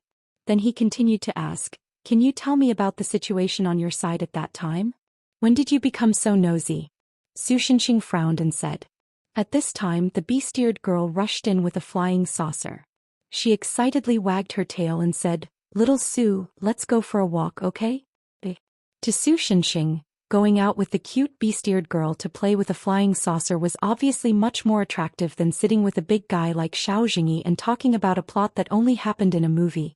Don't be like this, I'm a civil servant after all. I've handled such a big case, of course I have to write a report for the record. Xiao Jingyi had no choice but to say honestly, if you don't cooperate I'll lose my job. That's none of my business. Albert Einstein. Einstein didn't say that at all. Then just think of it as Mark Twain saying it. That's not the problem. Xiao Jingyi interrupted Su Shenxing's complaints. You have to know if I lose my job. What? Su Shenxing glanced at him. Then before I find a new job I can only come here to freeload, Xiao Jingyi said with a determined face. Anyway, it's just a joke. Su Shenxing had no interest in this. One had to know that this guy's girlfriend Fong Xiaoqing was a standard Ms. Perfect. As long as he expressed a little, it wouldn't be difficult for him to live off a woman for the rest of his life. At the same time, before I find a new job I won't see Xiaoqing. Xiao Jingyi continued to grit his teeth. Not good, this guy is serious. Don't be like this. Doesn't your sister's family have a big business? As long as you sell your body, it should be easy for you to find a new job, right? Su Shenxing persuaded. I refuse. Because I will never live off a woman. In a sense, most of his income came from rent, and the only one who paid rent normally was Qin Xingyan. Therefore Su Shenxing, who was also living off Qin Xingyan, expressed his confusion. Old Su, you definitely don't understand. This is a man's dignity. Why is this guy so chauvinistic in a place like this? By the way, Old Su, Xiao Jingyi, who said these impassioned words, sat back on the sofa. With a calm smile on his face, he said in a clear voice, What's tonight's dinner? I'm actually going to freeload from today onwards. Su Shenxing was shocked. Although he also thought of asking De He to make something like braised screws and vinegar wires to drive this guy away, this method was also a move that hurt the enemy 1,000 times and hurt 800 times. After thinking about it carefully, he realized that the gains did not make up for the losses. Therefore Su Shenxing could only sigh. To be able to force a hero like me to this extent, I'll admit that you have some tricks up your sleeve. No, he just said that he was going to freeload and you surrendered. Chihaya Fukuyama, who was passing by with a carton of milk in his hand, couldn't help but complain. Okay, then I'll tell you the previous situation. After listening, go back to your own home. Su Shenxing decisively ignored the goddess's complaint and continued to pretend to be deep in thought. Huh. Are you taking a walk? The little dog girl was dissatisfied and acted coquettishly. Sorry, as a sign of my apology, I'll let someone else take you out to play. Molly. Su Shenxing shouted. Therefore Mo Li, who clearly knew the ins and outs of this incident, but because he was too lazy to say anything, appeared in the living room, giving the other 3 people, or 1 person, 1 goddess and 1 dog, a fright. The little girl's expression was no different from usual, but at this time, there was a sign hanging in front of her chest. The words "I'll never trouble the landlord again" were written crookedly on it. It seemed that until just now this girl was still sitting in the room as a punishment. Well, looks like you didn't slack off. Okay, take that off and take the Pomeranian out to play frisbee. Su Shenxing nodded and said with satisfaction.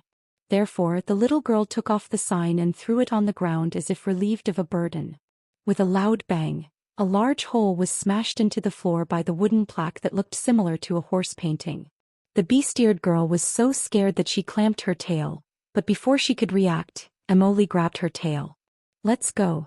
She seemed to be in high spirits. Speak. Woof woof. Wait, at least don't pull my tail. After the little girls left, Xiao Jingyi nervously pulled the small wooden board on the ground, but found that it didn't move at all. It was as if he was lifting Mjolnir. You actually used such a heavy thing to punish that girl? Xiao Jingyi was stunned. This is already considered light.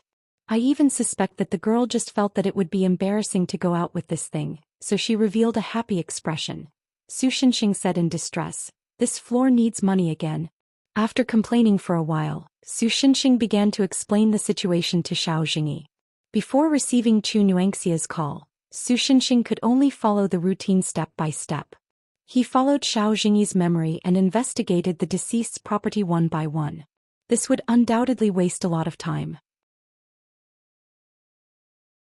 Although it didn't take long to get there, even if he was traveling at the speed of an ordinary person's high-speed train, he could guarantee that he would be able to go between the 2 properties in Jiangjin in a short amount of time. However, Su Shenxing's sensory abilities were limited. In order to ensure that he didn't miss out on important things, he had to spend a lot of time investigating each place. Chu Nuangxia probably knew this, so after she found out the reason, she proposed a hypothesis to Su Shenxing.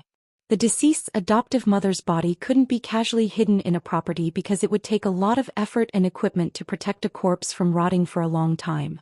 Therefore, the deceased's adoptive mother's body was either in a house that had not been rented out, or in a house where the person who rented it was in a related occupation. Among the deceased's properties, one of them was used as a frozen pork warehouse. Therefore, Su Shenxing decided to give it a try and went to investigate the freezer. In the end, he really did find a secret passage that led to the basement that even the person who rented it didn't know about. The temperature in the basement was even colder than above. What was even more terrifying was that there was a coffin carved out of ice in the basement. A tattered female corpse was lying inside. The corpse was wearing a gorgeous evening gown, but because of the body's twisted and horrifying body parts due to the car accident, the corpse looked even more horrifying. Upon closer inspection, one could see that the ice coffin was covered with dense black magic spells and runes. Of course, because Su Shenxing hadn't studied the black magic spells on Earth and the black magic spells were self-contained, they weren't a complete language. Therefore, the protection that came with the translation function didn't work. However, this didn't affect Su Shenxing's understanding. As long as he broke this ice coffin, everything would end here. Therefore, he smashed open the ice coffin with a punch. On Xiao Jingyi's side, Su Shenxing's action caused the cursed witch made of flames to completely collapse and disappear. At the same time, almost all the cursed wraiths that had spread out had unknowingly returned and merged with the corpse. When Su Shenxing wanted to go one step further and smash the corpse's head directly, the corpse opened her eyes. A corpse that was filled with a large amount of curses was no longer a corpse. Instead, it was a monster that could spread misfortune and disaster to the entire world, giving people despair. Therefore, after thinking for 3 seconds, Su Shenxing still smashed the other party's head with a punch. However, the experiment proved that this was not very useful. It only allowed the soul to break free from the shackles of the body and become stronger. A black human-shaped cursed wraith slowly stood up from the tattered female corpse. It was like pitch black ink mixed with green water that had long deteriorated. It looked like a disgusting matcha color. The monster's head looked like an unfinished doll's head. At first glance it looked very funny. However, if one looked closely, they would feel a sense of horror from the bottom of their hearts. Under the matcha-colored skin, there was a chaotic flow of energy. From time to time, a human face would protrude from the black wraith's skin. This meant that this monster had yet to reach its peak and was still far from it. Of course, this had nothing to do with Su Shenxing. Seeing that the other party was still alive after taking a punch from him, Su Shenxing couldn't help but feel excited. In the end, he punched the monster again. Immediately, the monster was beaten to the point of excrement and died. This made Su Shenxing very disappointed. It wasn't easy to encounter a boss-like monster. In the end, it wasn't even as durable as the previous generation's Earth God. The whole process is more or less like this. After speaking, Su Shenxing pulled out the wooden plank and casually threw it into the basement. Suddenly, there was a strange scream coming from the basement. No, rather than a scream, it was more like the roar of some kind of creature. "What are you keeping in the basement?" Xiao Jingyi couldn't help but ask cautiously. As a resident of the basement, Chihaya Fukuyama nodded in agreement. He was very concerned about this suspicious situation. "I think it's better if you don't know." Su Shenxing smiled slightly. It was a very normal smile, but for some reason Xiao Jingyi and Chihaya Fukuyama couldn't help but shiver. In a dark corner of Jiangjin, a new urban legend was quietly brewing. According to the legend, there was a strange game. Those who played it would mysteriously die.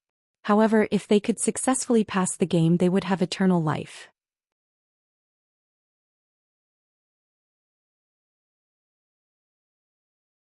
Chapter 444. The situation isn't good. Su Shenxing turned his wallet upside down and only a yellow coin fell out. He stared at the 50-cent coin and finally sighed helplessly. There was still a long way to go before the next rent was collected. How was he going to spend the next few days? Although Song Yu had already started to buy groceries at her own expense after knowing about his predicament, which was barely enough to prevent Sakura Apartments from being cut off, he still couldn't go on like this. So he tried to call Xiao Jingyi and tried to explain that he built Sakura Apartments for the sake of love and peace, and that he had to save the world 3 times a day on average. Because of his current financial situation, he might not be able to afford ice cream or other sweets, which might lead to the destruction of the earth. So he asked if the super administrative office could give him a salary to maintain world peace. In the end, the answer he received was, "I have a few hundred strange creatures in my room to feed as well. The damage to my room every day is close to my daily salary. This is the mess left behind by the previous super administrative office director. I don't see the ministry giving me any compensation, so you should just give up on this idea." So even saving the world required a hero to pay for himself. How stingy was this department? It definitely couldn't go on like this. So Su Shenxing made a difficult decision. Work? Yu Xingjing blinked and looked around. He found that almost all the residents of Sakura Apartments were here. Who? Of course it's you guys. Su Shenxing replied with a serious face. Of course, other than little Chukets. Well, a child just needs to live happily every day. Protest. Yu Xingjing, who had the appearance of a young girl, raised her short arms. I'm also a child. In terms of appearance, I'm even younger than her, Chuketsu. Or rather, if this girl goes out to work, the place where she works will definitely be reported for employing child labor, right? Chihaya Fukuyama looked at all of this as if he was watching a farce. Well, I don't have a problem with that. Originally, letting me stay at home to eat, drink, and sleep while enjoying Asahi's service made me feel a little guilty. Is Lord Chihaya going out to work? Asahi Sakurakanji looked surprised, and then she refused righteously. No. You are a Lord God, please cherish yourself more. Lord God. Chiketsu tilted his head, confused by Asahi Sakurakanji's words. Sakurakanji means that she loves Miss Yamanaka like she loves God. Therefore, Su Shenxing hurriedly smoothed things over and smiled kindly at Asahi Sakurakanji. Am I right? Asahi Sakurakanji was so scared that he hid behind Chihaya Fukuyama. Mr. Su, could you please not scare Asahi? I just smiled kindly, right, little Chiketsu? Su Shenxing smiled at the little girl, but the little girl was amused by his expression and laughed. The originally tense atmosphere also eased up. In short, I can replace Chihaya-sama and go out to work. In a big city like Jiangjin there should be bookstores, right? Asahi Sakura Kanji mustered up her courage and said, "Let me make it clear, although there are bookstores, there shouldn't be anything like BL novels or BL manga in them." Su Xinxing immediately reminded her of her Fujoshi identity. You really don't understand." But this time Asahi Sakura Kanji didn't back down. Instead he bravely met Su Xinxing's gaze. "It's precisely because there aren't any that it means this is undeveloped land. Since that's the case, then I, Asahi Sakura Kanji, will be the first pioneer to bring beautiful things to the potential BL fans in Jiangjin that can nourish their souls." "Why are you so motivated only in places like this?" Su Xinxing complained. "Of course it's because BL is there. George Mallory will cry, will he? Because the mountain is there. Because the mountain is there. Oh, I don't know. What are BL novels?" Chiketsu pulled Su Xinxing's clothes and asked in a low voice. Su Xinxing suddenly froze. But he still managed to stop Asahi Sakura Kanji, who wanted to pollute science. Emily on the side received Su Xinxing's signal and pattered to Chiketsu's side. She said in a serious tone, "BL novels, its full name is Burning Love Novels, meaning more intense pure love novels." Oh. Chiketsu let out a sigh. "Emily is so amazing. You even know this kind of thing." It's simple." Jasmine nodded her head. Although she still did not have much of an expression on her face, everyone could feel that she was giving off a feeling of "praise me more." "Little Sue, what do you mean by working?" The canine-eared girl, who had a confused expression from the beginning, asked Su Xinxing curiously. "Should I start explaining from here?" Su Xinxing suddenly felt a little discouraged. But if he thought about it carefully, the canine girl still couldn't adapt well to this world. Compared to working, it was already good enough that she could stay at home and not cause trouble. So he said to the canine girl in a dignified manner, "It's decided, your job is to watch the hay and don't let it hit the wall or destroy the house. Although I don't know what's going on, leave it to Woof." The canine girl patted her chest. Her tail was high up but her ears were flat. It was a classic want to be patted on the head gesture. Su Xinxing naturally followed her wishes and patted the girl's head. After that, Su Xinxing's eyes fell on Yu Jingjing. Although she looked like an elementary school student, a lot of people would probably believe that she was a kindergarten kid.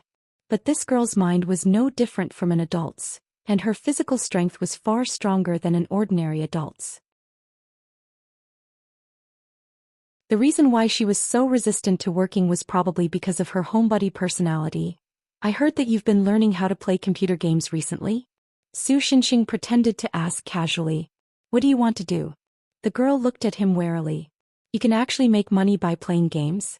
"Really?" Yes. It's just that it takes a lot of effort. As a magical girl, even if she literally worked hard, she should be able to survive, right?" Yu Jingjing obviously didn't notice Su Xinxing's sinister intentions. Instead, she nodded with satisfaction. "Very good, then I'll choose to play games to make money." About working, Qin Xingyan suddenly said, "Recently, there's been some problems with the Bailu Temple branch. I'll be helping there for the next few days so I don't have time to work." The girl looked a little haggard, but she was still in good spirits. "No problem, business is more important." Su Xinxing nodded and then asked worriedly, "Do you need my help with the problem you encountered?" "No, it's not that bad yet. Also, I don't want to develop the habit of relying on you for everything," the girl said firmly. It didn't seem like she was being polite, but she really didn't need his help. Su Xinxing felt a little lonely but also a little gratified. When he was in the other world, many people would throw any problems they encountered to him after seeing his power. Although it felt good to be needed, everything had to be shouldered by him alone. Especially before he had truly obtained invincible power, there were many times when he would feel a little tired. Moreover, from a personal point of view, it was not advisable to rely on the strong to solve problems all the time and lack the awareness to save oneself. Therefore, Su Xinxing didn't force himself to help and just nodded slightly to the girl. "You all have jobs and school has been ending early recently. It's boring for me to stay at home alone. Why don't I find a place to work too?" Chihaya Fukuyama said. "Absolutely not. Chihaya-sama just needs to enjoy life." Asahi Sakura Kanji resolutely rejected the proposal of the goddess girl. "Actually, Sakura Kanji," Su Xinxing interrupted the interaction between the two and said, "What does the so-called enjoying life mean?" Eating, drinking, playing and accepting everyone's worship? After being asked by Su Shinxing, Asahi Sakurakanji also answered with some hesitation. Then put yourself in their shoes. If you lived this kind of life yourself, would you be happy? So Su Shinxing asked seriously again. Then he turned around and shouted, of course I would be happy. Of course I would be happy. To suppress Yu Jingjing. Asahi Sakurakanji was not affected by Yu Jingjing, who was so heartless that he even thought that he would lose if he walked out of the entrance. Instead he thought quietly for a moment, then shook his head. I wouldn't be happy, right? That kind of life. Perhaps idling around was interesting at first, but after a while it would become boring. Especially when the people around were busy with their own work, the feeling of being out of place would torment one's heart. That's right, that's it. Su Shinxing also nodded. Enjoying life is a very broad concept. Why is staying at home doing nothing considered enjoying life? Sweating with colleagues, experiencing the joys and sorrows of life, this can also be regarded as another kind of enjoyment, right? Mr. Su, now that you mention it, it does seem to be the case. Asahi Sakurakanji showed a distressed expression. After a while she suddenly shouted, wait a minute. Sweating, there's no need to limit it to working, right? Sweating with friends in the school club is more in line with the life of a high school student. I can't hear you, I can't hear anything. Su Shinxing covered his ears and ran to the other side. Are you a kid? In short, for the revival of Sakura Apartment, please work hard.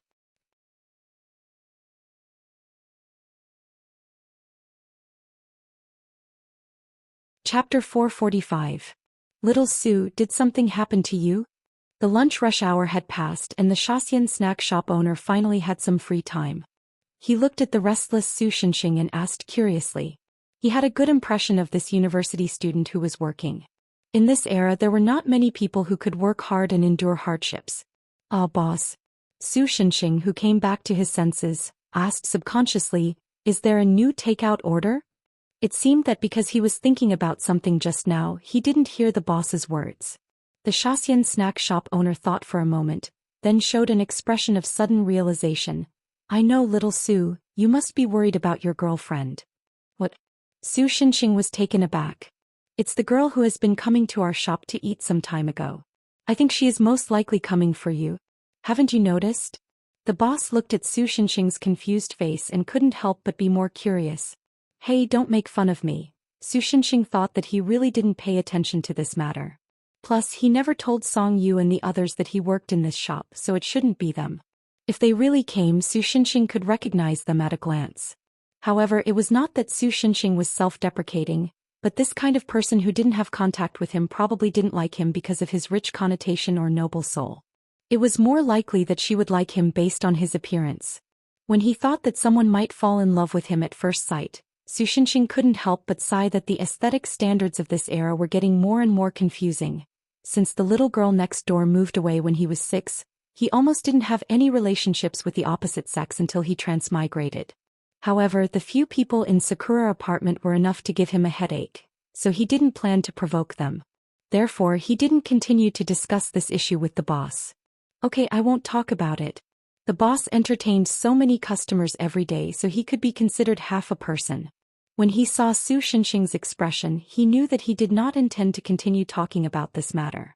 Therefore, this middle-aged man who looked quite kind clapped his hands and said, you look quite tired. I'll give you half a day off today.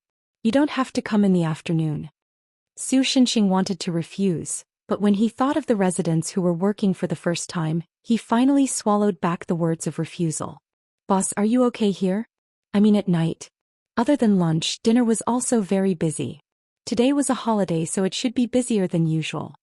It's okay. My girl is coming back from school soon. Let her take over the shift. You can go and do your own thing. The boss waved his hand as if he was chasing people away. Thank you so much. After receiving an unexpected holiday, Su Shinxing first went to a milk tea shop. Mo Li worked in this shop. Other than the little girl, there was also Mo Li's only friend Tui Yingying. Because Su Shinxing was afraid that Mo Li would cause trouble, he asked the girl to help look after Mo Li. Since he wanted to see how Mo Li was doing, Su Shinxing naturally wouldn't appear in the shop openly. He chose to hide behind a telephone pole outside and secretly observe. Of course, it was inevitable that some passers-by would point at him and whisper among themselves. He could vaguely hear words like stalker and monster from their conversations. To be fair, from the outside, Jasmine's work seemed to be going smoothly. Apart from some strange conversations that occasionally occurred. Customer, why is there no cream on my sundae? Emily, you already ate it. Customer, who are you lying to? I don't remember eating it at all. Emily, it's the use of memory erasing magic. Customer, before you say this, can you please wipe the cream off the corner of your mouth? Emily, oh wipe. Customer, realize that this is sarcasm. Emily, what a picky customer. This is for you. You have no complaints, right? Customer, don't add a bittering agent. Emily, it's the same model. Even a company as big as Enchanting uses it. Customer, before you say this, please take note that the milk tea shop and Enchanting's products are completely different. Emily, Customer, why do you look so shocked? Enough, I've had enough of this milk tea shop. Emily, please come again. Customer, I definitely won't come again. Su Xinxing silently withdrew his gaze from the milk tea shop. Listening to the sirens from afar, he nodded and showed a gratified expression. Well, everything seems normal. Let's hurry to the next shop. New X bookstore. By the way, the word X wasn't Hua. Asahi Sakurakanji got his wish to work as a salesperson in this small bookstore. Although Su Xinxing felt that it was a bit strange that a bookstore still needed a salesperson. Because someone called the police when he peeked at Mo Li from behind a telephone pole, Su Xinxing was chased halfway down the street by the police. This time he decided to observe in secret. There was a bank across from New X bookstore. So Su Xinxing quietly put down the bank's patrolling security guards and walked in their blind spots. While ensuring that he wouldn't be discovered by anyone, he cleverly avoided all the surveillance cameras. Finally, he passed through the vault and finally came to the backyard of the bank. He leaned against the wall and secretly observed the bookstore across from him. Unlike Mo Li, the little girl knew the ways of the world. After all, with Mo Li's intelligence, he already knew what he should know after 3 years.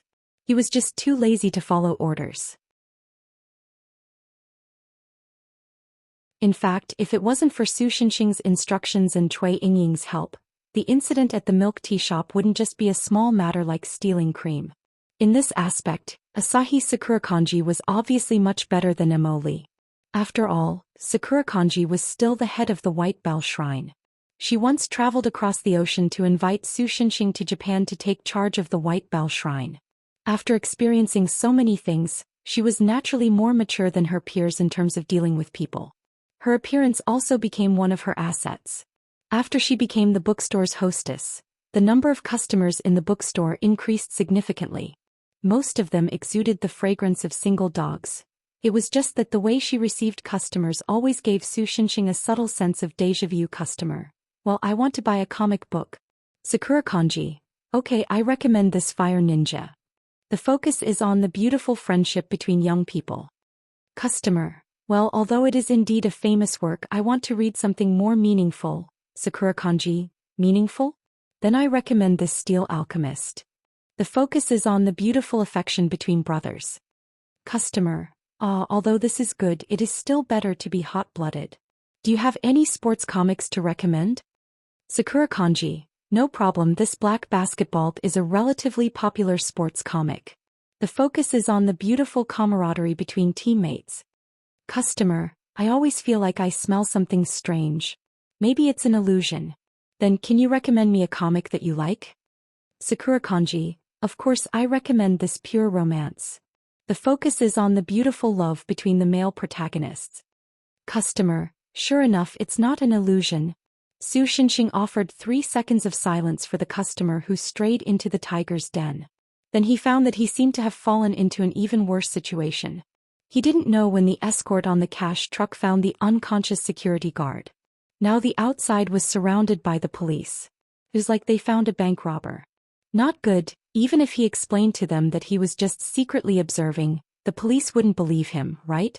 Even if he was really shot, he would be fine. Even if he was caught, the super administrator would probably find a way to get him out. But this was too embarrassing. It's okay, my infiltration is perfect. As long as no one finds me. So Su Shinxing took a deep breath and decided to move to the next place. Police cars have been running around outside all day. I don't know what happened. In a coffee shop in the suburbs of Jiangjin, Chihaya Fukuyama, who was working, placed Su Shinxing's frappuccino in front of him. Do you know anything? Probably a little. In order to maintain his perfect infiltration record, Su Shinxing had to move quickly at a speed that ordinary people couldn't see. He also knocked out all the police outside before they could react. Although the next wave of police soon arrived, Su Shinxing took advantage of that 1-minute gap to successfully escape. It was said that because the police that were knocked out by him almost all lost consciousness at the same time, the police still thought that the bank robber used some kind of new chemical that wouldn't leave any traces. While they were shocked by the robber's skill, they were also puzzled that nothing was missing from the vault. There were only 2 holes in the wall in the backyard. So you're here to check up on me?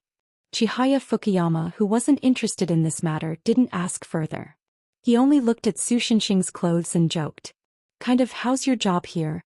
Su Shinxing took a sip of the frappuccino and calmed himself down before asking.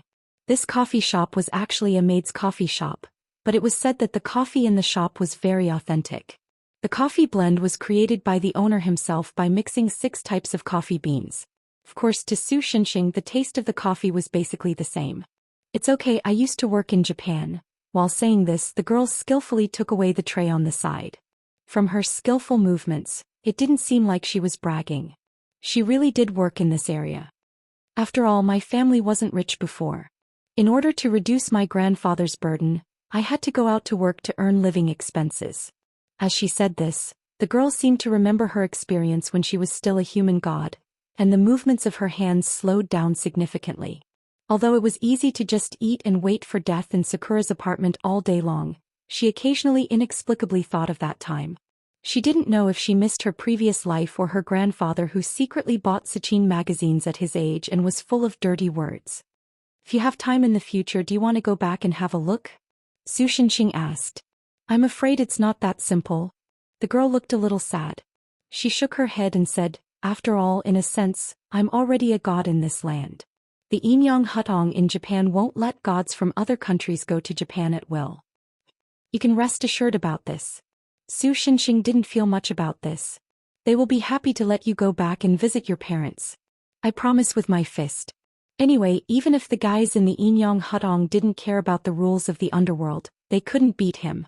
Moreover, Su Shinxing had some selfish motives.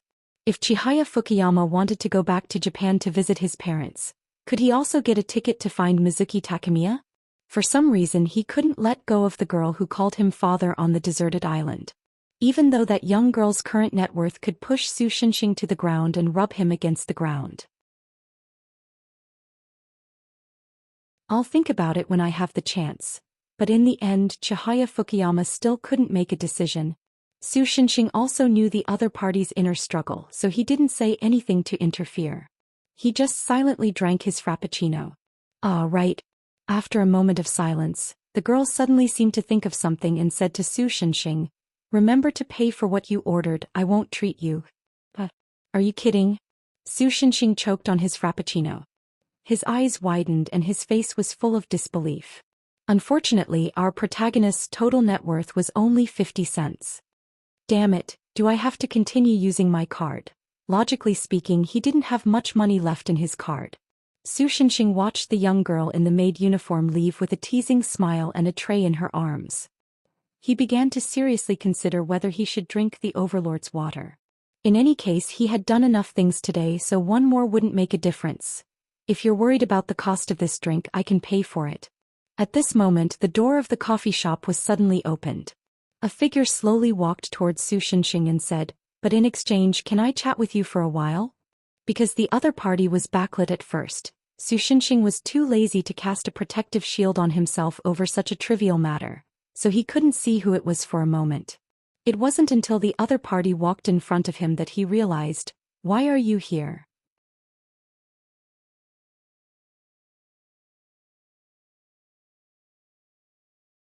Chapter 446. The newcomer had long, bright red hair that was rarely seen even in the punk scene. He was tall and slender, and his face was not so much handsome as beautiful in the general sense. Sheik was wearing a relatively neutral sportswear. The combination of a sleeveless sportswear and hot pants was extremely powerful. It made the otherworldly fairy, who was originally like a Western fantasy fairy, lose her tranquility and nobility. Instead, she gave off a feeling of vitality. If she walked on a crowded street, she would definitely be regarded as a beauty that would attract more than 80% of people's attention. However, Su Xinxing only showed a curious look at the newcomer. The other party smiled and sat across from Su Xinxing. Have we met before? Chihaya Fukuyama, who saw a new customer, walked over and planned to let the other party order. However, when he saw the newcomer, he showed a puzzled look. Miss Yamanaka, I didn't expect that a guy with thick eyebrows and big eyes like you would hit on a girl. And with such an old-fashioned excuse. Su Xinxing turned his head and looked shocked. Speaking of which, you and Sakura Kanji always stick together. Could it be that your sexual orientation? Of course not. I just felt that the other party was a little familiar. Chihaya Fukuyama, whose face was red from embarrassment, hurriedly explained in a panic. But you have indeed met before.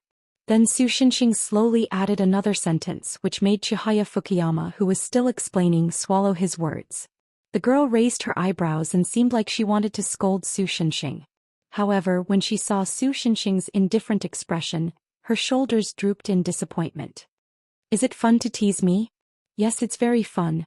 Su Xinxing nodded honestly and took revenge for what happened just now. Chihaya Fukuyama sighed and sat down next to Su Xinxing.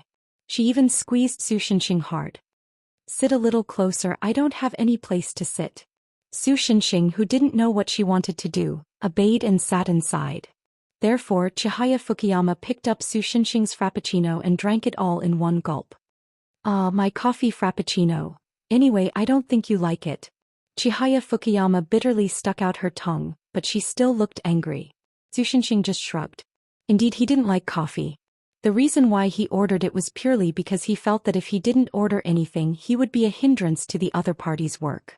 And how should he put it? He was also a little curious about Chihaya Fukuyama's current appearance. After all, after returning from Fusang, the two didn't have much contact. Although Shinshan Qianzhao had been living in Sakura apartment, she still looked like a guest at other people's house when she was at home. She didn't have the sense of relaxation that she had at home. It was precisely because of this that Asahi Sakura Kanji had always been worried about this god. Compared to the kind of girl who wore the mask of a top student and lived cautiously, Su Xinxing felt that this kind of girl who could act like a little girl was more adorable. It seemed that it was the right choice to let them work. Whether in terms of contact with the outside world or in terms of alleviating the financial situation of the apartment, Qiu Shinzao was different from Su Xinxing. She didn't have such thoughts. However, after seeing that Su Xinxing was speechless, she looked like a general who had won a battle. She looked at the red-haired beauty in front of her who was watching the two of them with a smile. So who are you? My name is Lux. The red-haired beauty didn't intend to keep them in suspense and answered leisurely. Who's Lux? But the goddess obviously didn't remember the name Lux. Sounds like a sock puppet created by some stupid author. Do you remember that time when you came to the other world with Mo Li and the others to find me? Su Xinxing kindly reminded her. He was talking about the trip to the other world when he turned into a cat. In fact, if he said that Chihaya Fukuyama also came to find him, it was purely him flattering her. According to Su Xinxing's knowledge, this girl was Karsic the whole time. Other than being a metaphysical mascot when breaking through the world barrier, she didn't play any other role. Oh, that time. Obviously, the goddess also remembered her tragic experience. Her eyes wandered around, and the momentum that she had built up with great difficulty fell back down. But then she remembered when she heard the name Lux. Hey. You're that person from the Space Administration?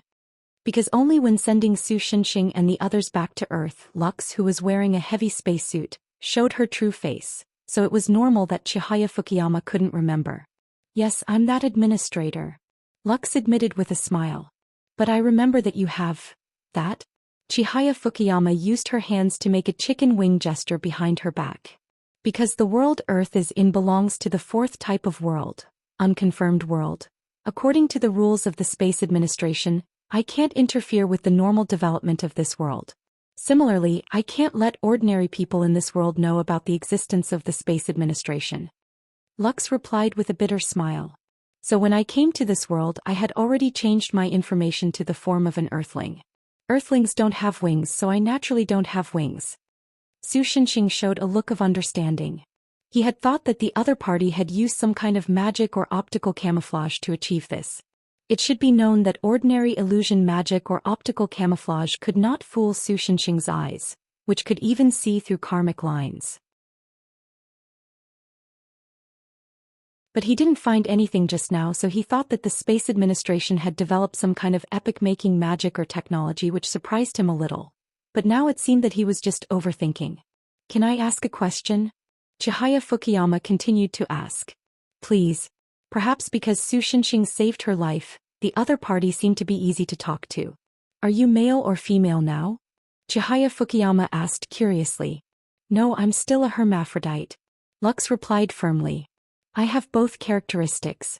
Su Shenxing thought to himself, you're still helping him. People from another world are really scary. Speaking of which, some time ago did a person named Ing go back to your world? After calming down a little, Su Shenxing asked the other party. Do you know about Senior Ing? Lux looked very surprised. Then the expression on his face was mixed with reverence. Senior Ing was a very amazing deacon.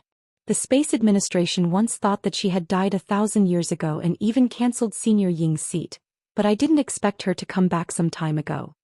Speaking of this, Lux's expression became a little dumbfounded. It's a pity that you didn't see it. Because Senior Ying's Violet had the seat authority from 1,000 years ago, she directly jumped to the airspace in front of the administration after entering the base world. The scene was very chaotic at one time, and several deacons who stayed behind even received the order to attack. If it weren't for some members who had lived for thousands of years and recognized Senior Ing, I'm afraid the higher-ups of the Space Administration would have thought that anti-administration forces were about to carry out a terrorist attack. I didn't expect her to really go back. After hearing that the muddle-headed girl had really returned to the Space Administration, Su Shenxing was relieved. After all, she was a girl who had been lost for thousands of years and there was no news of her. Su Shenxing was a little worried. In addition, the research results that Senior Ing brought back were also valued by many higher-ups. It's called UK, right? In short, the Space Administration has already begun to form a special force to deal with and retrieve UK. Some scholars also said that UK is likely to be related to the recent instability of the space-time bubble. Probably Su Shenxing's question just happened to poke the other party's itch. Lux began to explain incessantly. In addition, Senior Ing has also been restored to the 7th seat, and the ranking of us deacons has also been reduced by 1. Although some of the higher-ranking deacons have some objections, Senior Ying's fruitful results are also indisputable. At least this time when the Space Administration conducts budget allocation we have more confidence.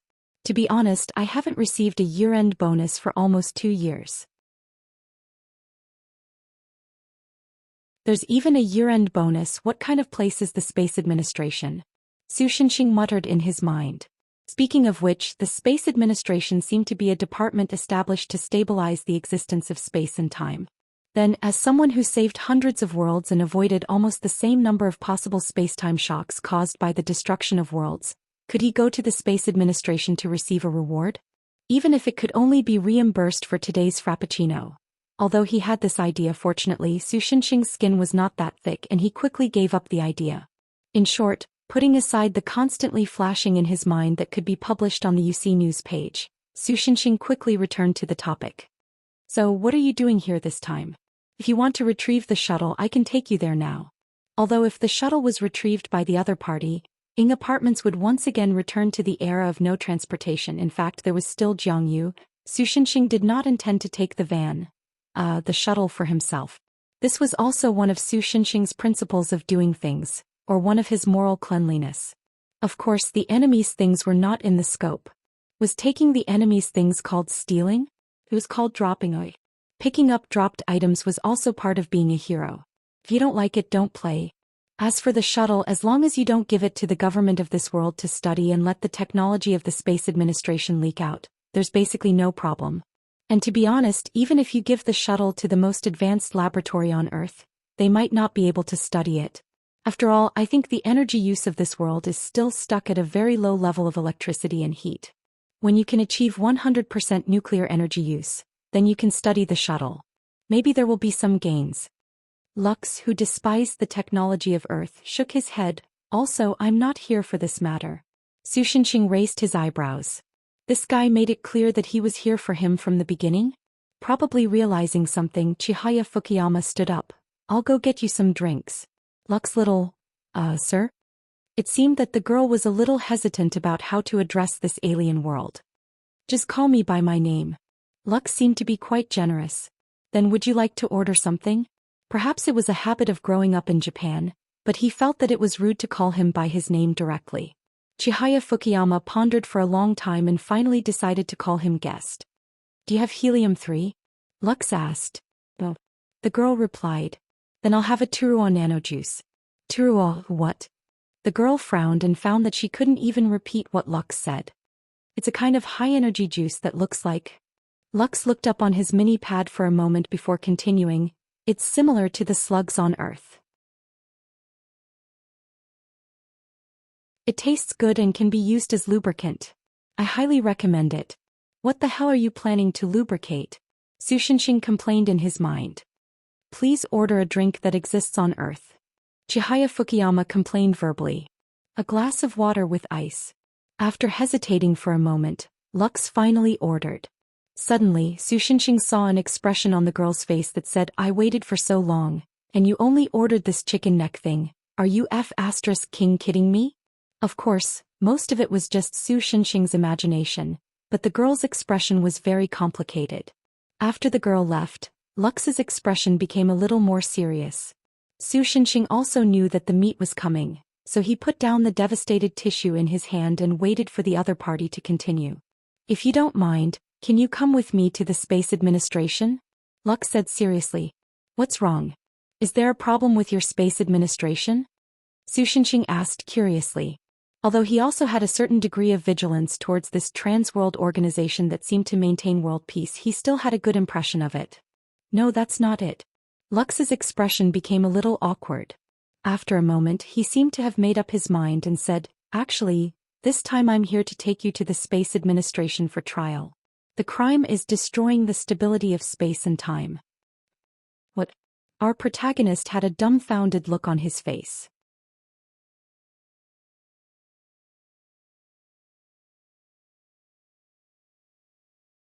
Chapter 447. It wasn't that Su Shenxing had never been treated as a criminal before, but that was either because he hadn't obtained the power of the hero, or because the people who wanted to capture him didn't know his true strength. And Lux had seen Su Shenxing kill the ancient Foryuan giant whale with his own eyes, so he should be very clear that Su Shenxing's combat power had long surpassed the limits of ordinary worlds.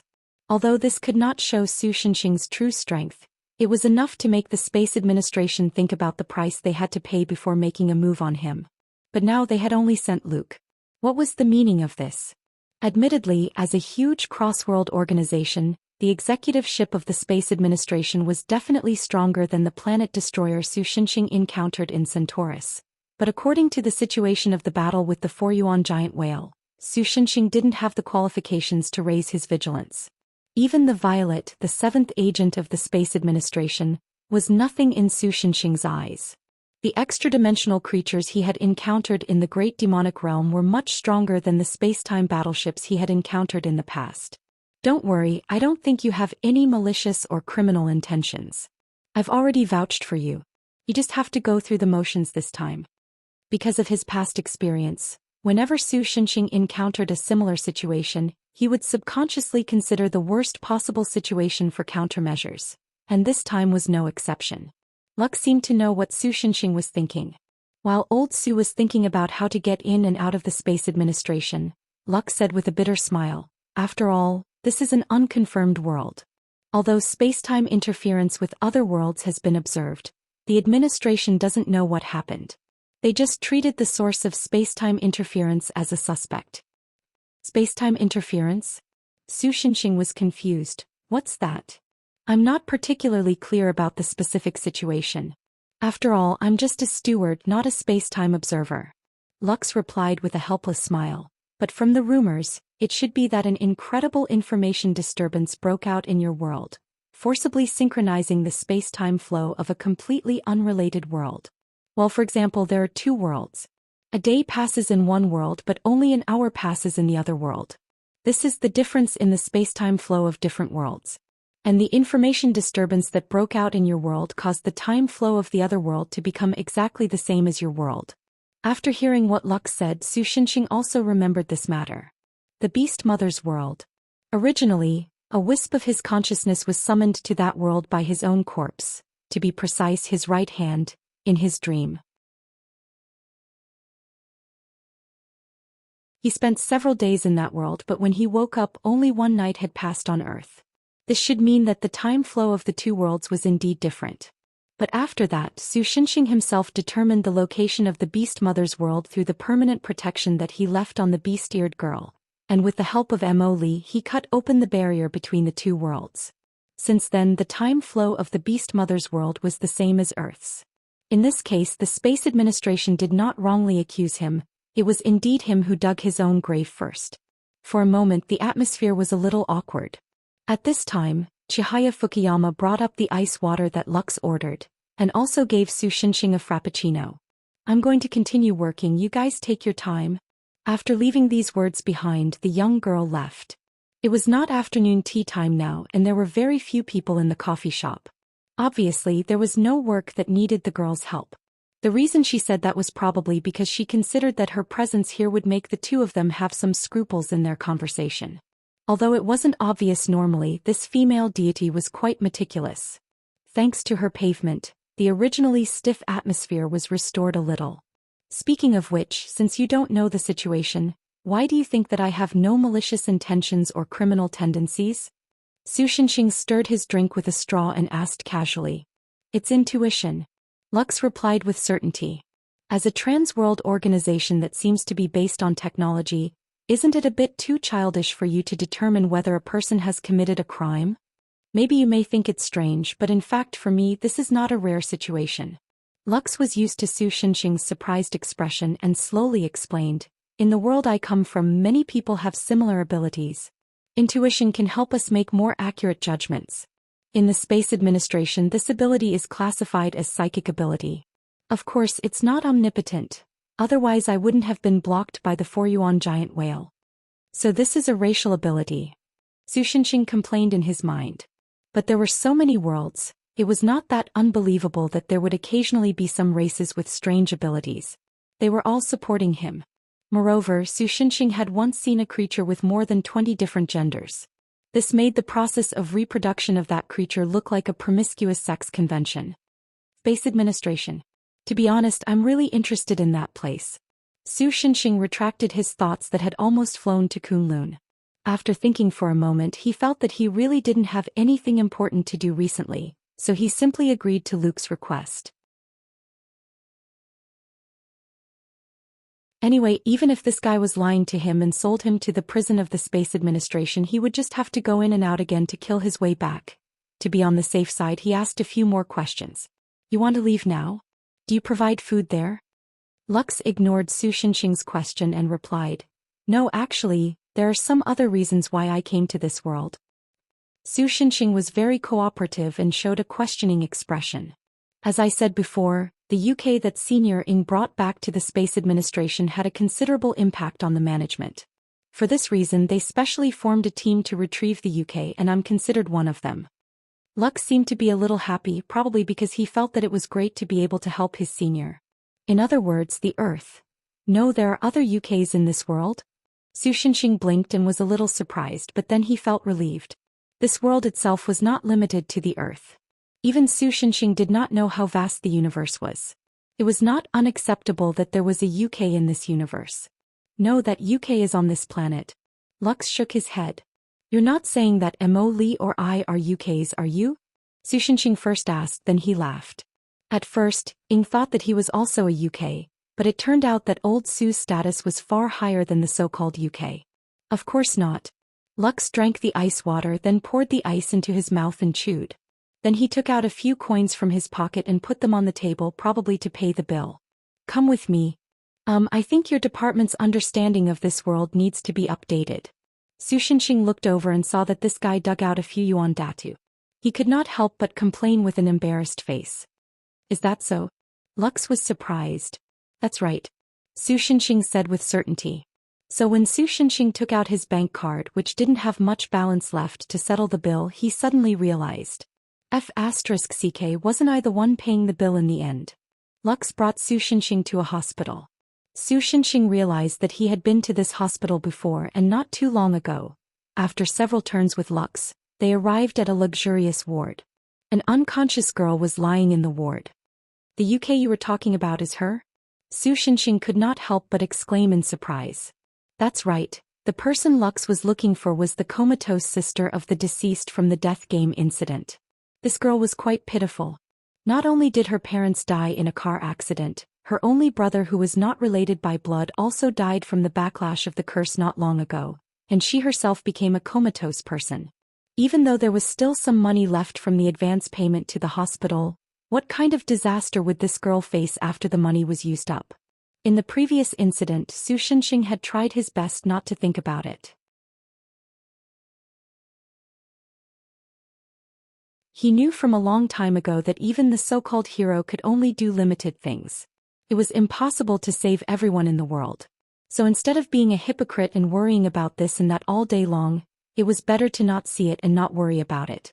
Of course not, this girl is just an ordinary earthling. The real UK is in her heart. Lux revealed a deliberately mystifying smile. This made Su Shinxing a bit unhappy. But he more or less felt that something was off. He had always attributed the comatose girl's situation to her suicide by jumping off a building, but thinking about it carefully, jumping off a building to commit suicide would not cause the soul to leave the body. But Emily could tell at a glance that the girl's soul had disappeared. In other words, this girl might have become a comatose person for other reasons.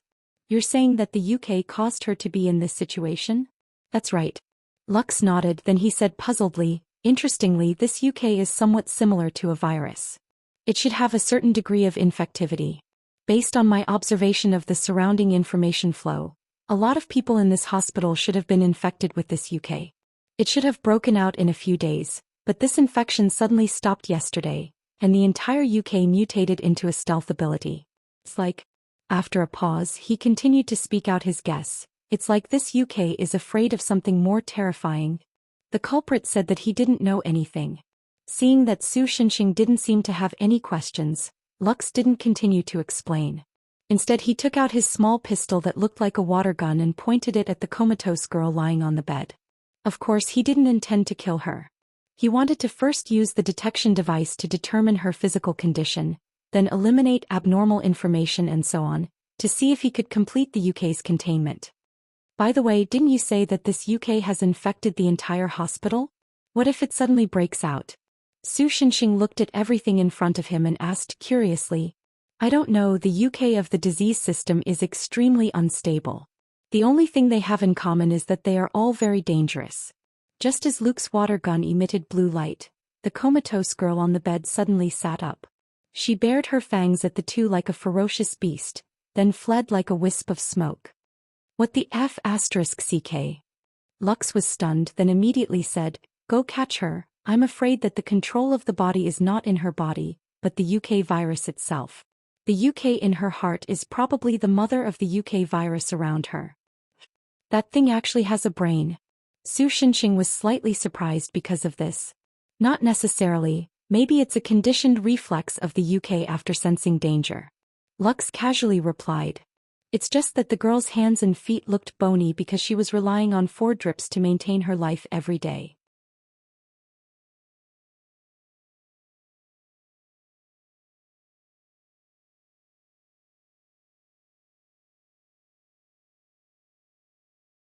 Chapter 448. Lux didn't know if it was because he looked like an angel, or if he used some kind of ability when he turned into an angel, but this time the skinny girl didn't run away like a naughty kitten. She obediently let him catch her. After that, Lux used his water gun to extract the UK from the girl's body and transferred it to a container that looked like an aluminum lunchbox commonly seen in the 1980s. The girl immediately lost consciousness after her UK was extracted. If Su Shenxing hadn't supported her in time, she would have collapsed on the lawn. Lux fired a shot at his temple to turn himself back into an ordinary human. He carried the girl on his back and seemed to be planning to send her back to the hospital bed. Was that a transformation ability? Su Shenxing asked curiously. No, it's just that I stored the template of my own race and the template of this world's humans in the gun. So as long as the gun is still there, I can freely switch between these two templates. Lux replied.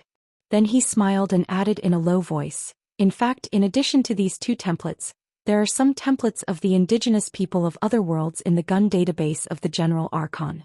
After all, in our line of work, it's normal for us to run around everywhere, so it's better to be prepared. But I applied for this gun again, so the database is still in the default state. There are no other templates stored. By the way, Lux's previous gun exploded when it was measuring the amount of information Su Shenxing had. So as long as there are templates, can it also become a very powerful creature? Su Shenxing asked. That depends on the amount of information. Not only can the gun store too much information, but it may also affect the Archon's thinking when it's reconstructed, so it's not allowed. On the other hand, because the information of a high-dimensional creature like the four-element whale doesn't belong to this dimension, it needs to go through a high-dimensional conversion to store it in the gun, so it can't directly change the template. Finally, he concluded, in short, there are quite a lot of restrictions. Although Lux said so, even Su Shenxing could understand that this technology of reconstructing matter and even living things through information was very impressive. It was no wonder that the civilization developed a super-organization like the Space Administration. Therefore, his interest in the Space Administration grew.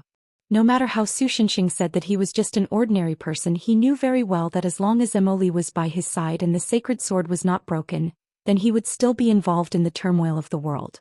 In this way, there might be many opportunities to deal with this organization called the Space Administration in the future. Perhaps it wouldn't be a bad thing to take this opportunity to get to know the other party a little better. Speaking of which, how long will I be staying at the Space Administration this time? With this in mind, Su Shenxing finally asked a more serious question. If everything goes well, one day will be enough. Even if it doesn't go well, I guarantee that it won't be more than 3 days. Lux confidently guaranteed. And what's even more incredible is that the Space Administration's datum world's time flow is almost the same as this world's. It's just that every day is 1 second shorter than this world's. Su Shenxing calculated in his mind. He found that if he applied for leave in advance, then even if he disappeared for 3 days, it wouldn't be a problem. Only then did he nod his head in satisfaction. While they were talking, they had already returned to the ward and put the girl back on the bed. As a reward, when I extracted the UK from her body, I left behind some civilian inventions that are slightly more advanced than this world's technology in her brain. Lux wiped the sweat off his forehead and said with satisfaction, as long as she's a little smarter with the patents of those inventions, she can at least live without worries. Su Shenxing didn't feel that his actions were wrong. Maybe for this little girl who had no one to rely on, this kind of ending was already considered quite good. Even though they needed to travel across worlds, Lux made it sound very easy. According to him, the travel time would be less than an hour, which was even shorter than taking a car from Jiangjin to southern Chintua's hometown. So Su Shenxing didn't feel like he was going on a long journey. Therefore, he didn't make any preparations. He only brought back Mo Li, who was still working, or rather causing trouble for the shop owner, and sent a text to Song Yu and Qin Xingyan. After comforting the dog girl, he planned to leave. In fact, Su Shenxing also wanted to bring the others along to broaden their horizons. However, when he thought about how other than Mo Li, the other people in Sakura's apartment didn't seem to have the ability to translate, Qin Xingyan's thought steal was ineffective against the Space Administration's mine protection equipment, he could only give up on this idea. After sitting on the shuttle car, the three of them officially set off. Finally, the rustic Wuling Hongguang returned to its original sci-fi appearance. The shuttle easily passed through the world barrier and arrived at the still turbulent sea of ether. Outside the world barrier, Lux's ship was quietly hovering there. Like his gun, the ship had been completely repaired. It was completely different from the broken ship that Su Shenxing and the others had crashed into with Jiang Yu's head. Other things aside, just the cyberpunk feeling of the ship's paint made Su Shenxing feel that the Space Administration was indeed worthy of its name. Speaking of which, what does the 6 Tuk on the ship mean? Su Shenxing saw two words painted on the side of the ship and couldn't help but ask curiously. You recognize these words? However, Lux was surprised that Su Shenxing could recognize the two words. Well, you can see it as some of my special abilities. Su Shenxing thought that this shouldn't be something taboo as he explained to the other party. Fortunately, after hearing what he said, Lux did not have any other special reaction. He just introduced it to Su Shenxing and the others. This is the Spirit World language, also known as the Ancient Midsurda language. It is the original language of the Datum Point world and is also a rare language with power in the multiverse world. However, the number on it only represents my number or my seat. He explained to Su Shenxing and the others, not knowing whether to laugh or cry. After the seventh seat, Ing returned to the Space Administration. Because the seats of the other deacons were delayed accordingly, it didn't cause too much of a disturbance. It was not until then that the upper management of the Space Administration realized that many deacons valued this very much. Those high-ranking bigwigs studied it and felt that healthy competition could be encouraged. Since it didn't cost them money, why not give it a try? Therefore, they simply expanded the number of seats to 100 on the basis of the original 10 seats. Moreover, the paint of the seats was changed from the original multiverse universal language to the ancient Midsurda language. Of course, the top 10 seats were still the most valuable. Only they could be called the executors and had the right to make decisions on behalf of the Space Administration in the true sense. Although Lux's number, which was neither too high nor too low, represented a certain degree of honor. After all, there were millions of deacons. It was already very impressive to be able to squeeze into the top 100. In fact, other than getting an extra year-end bonus, it didn't have any F***king use. On the contrary, because he became a seat holder, he was envied by many of his colleagues. Many of the deacons who were his peers or seniors were sharpening their swords, wanting to compete with him in a healthy way, making Lux miserable. Actually, I'm not at the level of a seat holder, but the organization has decided. What can I do? Perhaps it was because he finally found an outlet to vent. Lux poured out his grievances to Su Shenxing without stopping. If you ask me, maybe it's because you took care of that ancient four-element giant whale last time, which made the Space Administration HQ's evaluation of me inexplicably higher. That's why it's like this. So it's my fault? Su Shenxing spread his hands and said unhappily. However, this also dispelled Su Shenxing's doubts. Although the technology was amazing, Lux's combat power was still a little weak.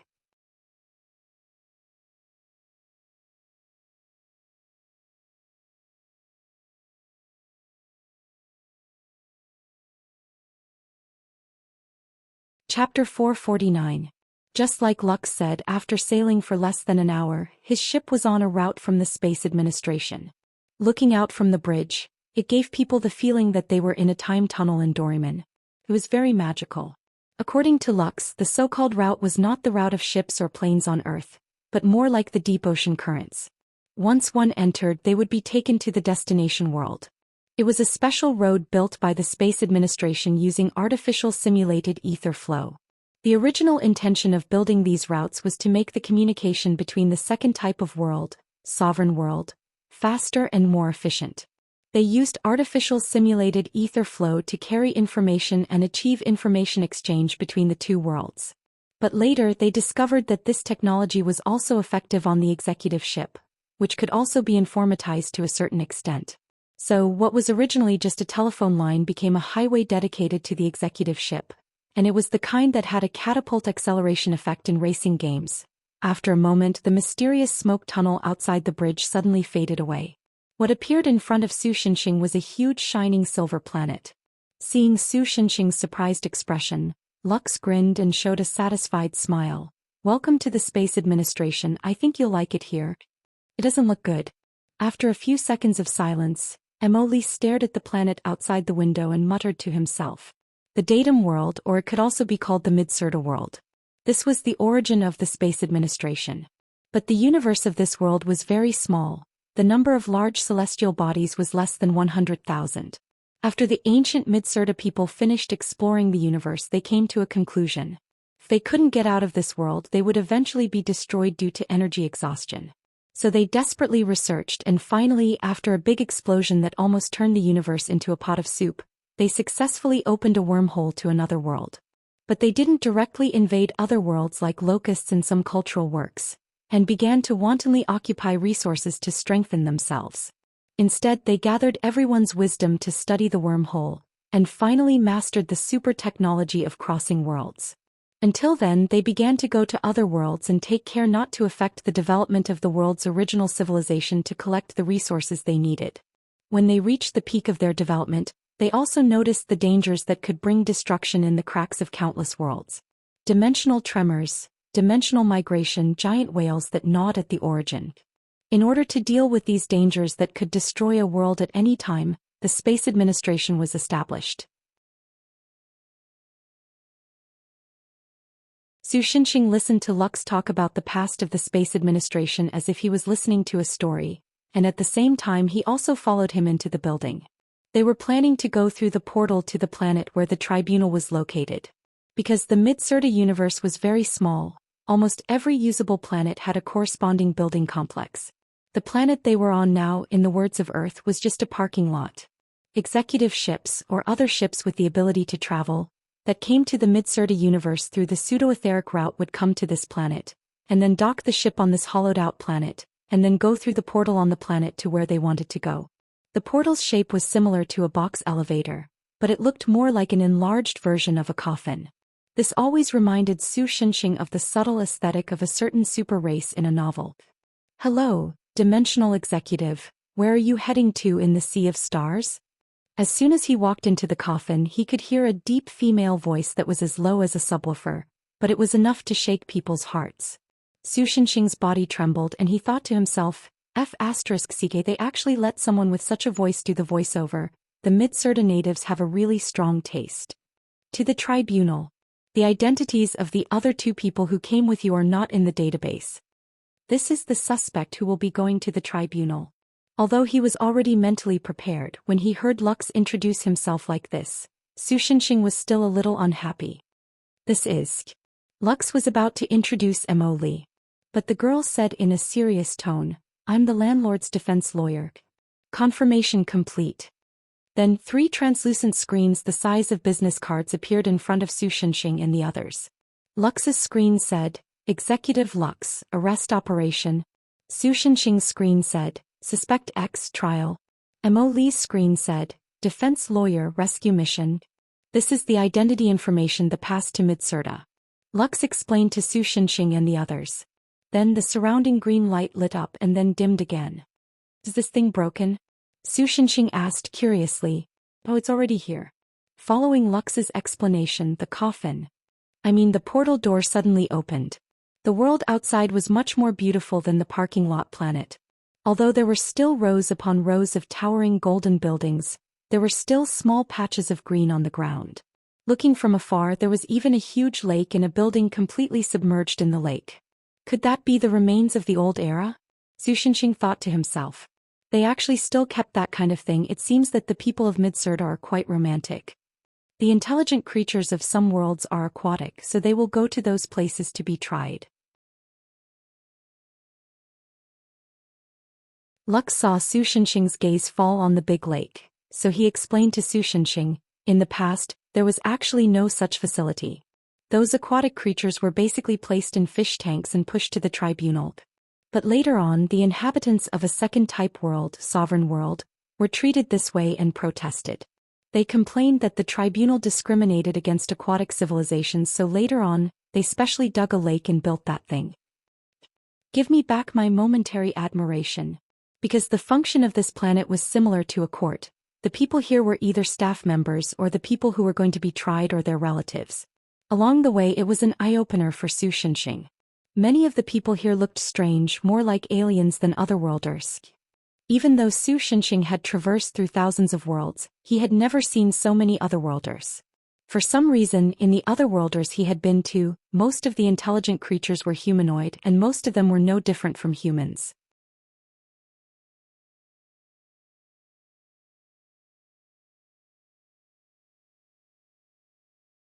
Chapter 450. While Su Xinxing was still marveling at the rare sight, Mo Li's cheeks were puffed up as if he was eating something. Mo Li? Su Xinxing could not help but sigh. Spit it out. Don't eat anything. Mo Li stared at Su Xinxing for a few seconds like a groundhog before spitting something on the ground. The little girl then stuck out her tongue and said with a strange expression, "Mr. Landlord, it tastes like a goblin." "It doesn't taste good." Sushinshing was speechless. He then turned his gaze to the thing that Emily almost ate. It was a palm-sized creature with a green body and a pair of dragonfly wing-like organs on its back. At first glance it looked a bit like a fairy from a fairy tale. But its head completely destroyed this beautiful impression. It was a potato that was rough and full of wrinkles and roots like a mandrake from the demonic realm. At the top of its head where the hair should be, there was a green bud the size of half a pinky finger. It looked quite funny. If one looked closely they would find that the potato, or rather the creature's head, had human-like facial features. Ignoring the 2 holes in its ears, the creature's face was full of wrinkles and looked like an old man, the kind that was ugly when he was young. It wiped the saliva off its body and looked dizzy. It seemed that it had not recovered from the aftermath of the surprise attack just now. No wonder Emily would treat this guy as food. From the looks of its head, it was not much different from the roots of a mandrake. Sushinshing had eaten that thing before. Although its original effect of accelerating mana recovery was not useful to him, it tasted good and was much better than the average potato. At this time, Lux, who had also noticed this, changed his expression and exclaimed, "The presiding judge? What?" It seemed that the situation was not good. The herbaceous creature that was almost eaten by Emily was the presiding judge who presided over Sushinshing's trial. Judging from the other party's sickly appearance, almost being swallowed by the jasmine pill just now must have caused considerable physical and psychological damage to it. Although Sushinshing did not take the trial to heart, there were many who wanted to put him on trial, but so far no one had succeeded. But based on the situation just now, Emily was indeed in the wrong. "Emily," Sushinshing could not help but put on a stern face and said to Emily righteously, "Don't eat random things in the future, understand?" "What?" Emily nodded in reply. "Is that the place to be taught a lesson?" Lux could not help but complain. Because there was still a short period of time before the trial began, in order to avoid being witnessed by more people, the 3 of them had to find a more remote place for the time being. It was the green area in the building, a garden formed by vines as thick as a person's wrist. There were also grapes the size of basins in the garden, but when passers-by approached them, their faces would appear, and they would use a magnetic male voice to ask the passers-by if they had any difficulties and provide answers. And if the passers-by said they were thirsty or hungry, they would control the vines and pluck off their faces to satisfy the passers-by's hunger. However, the scene was very frightening. Sushinshing had already seen several passers-by who were frightened. Speaking of which, why were there so many plant aliens here? Lux obviously kept a respectful distance from these grape aliens. He bought a bottle of water from a robot that looked a bit like a trash can and poured it on the presiding judge's head. To be precise, he poured it on the little sprout on its head. After a while, the little sprout grew a little bigger at a speed visible to the naked eye, and its 2 leaves turned into 3. The palm-sized potato sprite also woke up. "Strange, I seem to have experienced something incredible just now." It shivered and its eyes became much clearer. It seemed to have forgotten that it was almost eaten just now. Then it saw Lux holding the bottle of water. "Isn't this Lux? Did you bring the suspect?" Lux used his gun to disintegrate the remaining half of the bottle of water into an information state, then said to the presiding judge, "Yes. Let me introduce him to you." "No need. Before the trial, we don't have any personal contact with the suspect. This is the rule of us judges." The potato sprite raised a toothpick-like hand to stop Lux, then spoke in a bureaucratic tone. But immediately after, its eyes moved away from Sushinshing and fell on Emily, who was next to Sushinshing. Then, like a nightmare waking up, it half knelt on Lux's palm with its head covered in cold sweat. By the way, its sweat was green. It muttered in a frightened voice, so dark, so scary." "Lux, can't you use your omnipotent gun to think of a way?" Sushinshing could only helplessly say. Since Lux's gun could leave a high-tech mark in the brain of a vegetative girl, then a certain degree of memory modification shouldn't be a problem. Then in theory it should be possible to slightly modify the memory of this potato sprite and repair its psychological trauma. As for why Sushinshing didn't do it himself, it was simple. The reason was actually very simple. Because the other party was a plant, Sushinshing really didn't know how much strength he would have to use to physically modify the potato's memory without destroying it. Similarly, Mo Lee's memory manipulation magic didn't target plants. Unfortunately, this won't work. Lux waved the water gun in its hand and said helplessly, in order to prevent abuse of the executive officer's gun, the gun itself has a set of restrictions. It's forbidden for other members of the Space Administration and high-level people of the second type of world, sovereign world. In addition, in order to ensure the fairness of the trial, the presiding judge himself has his own high-security database.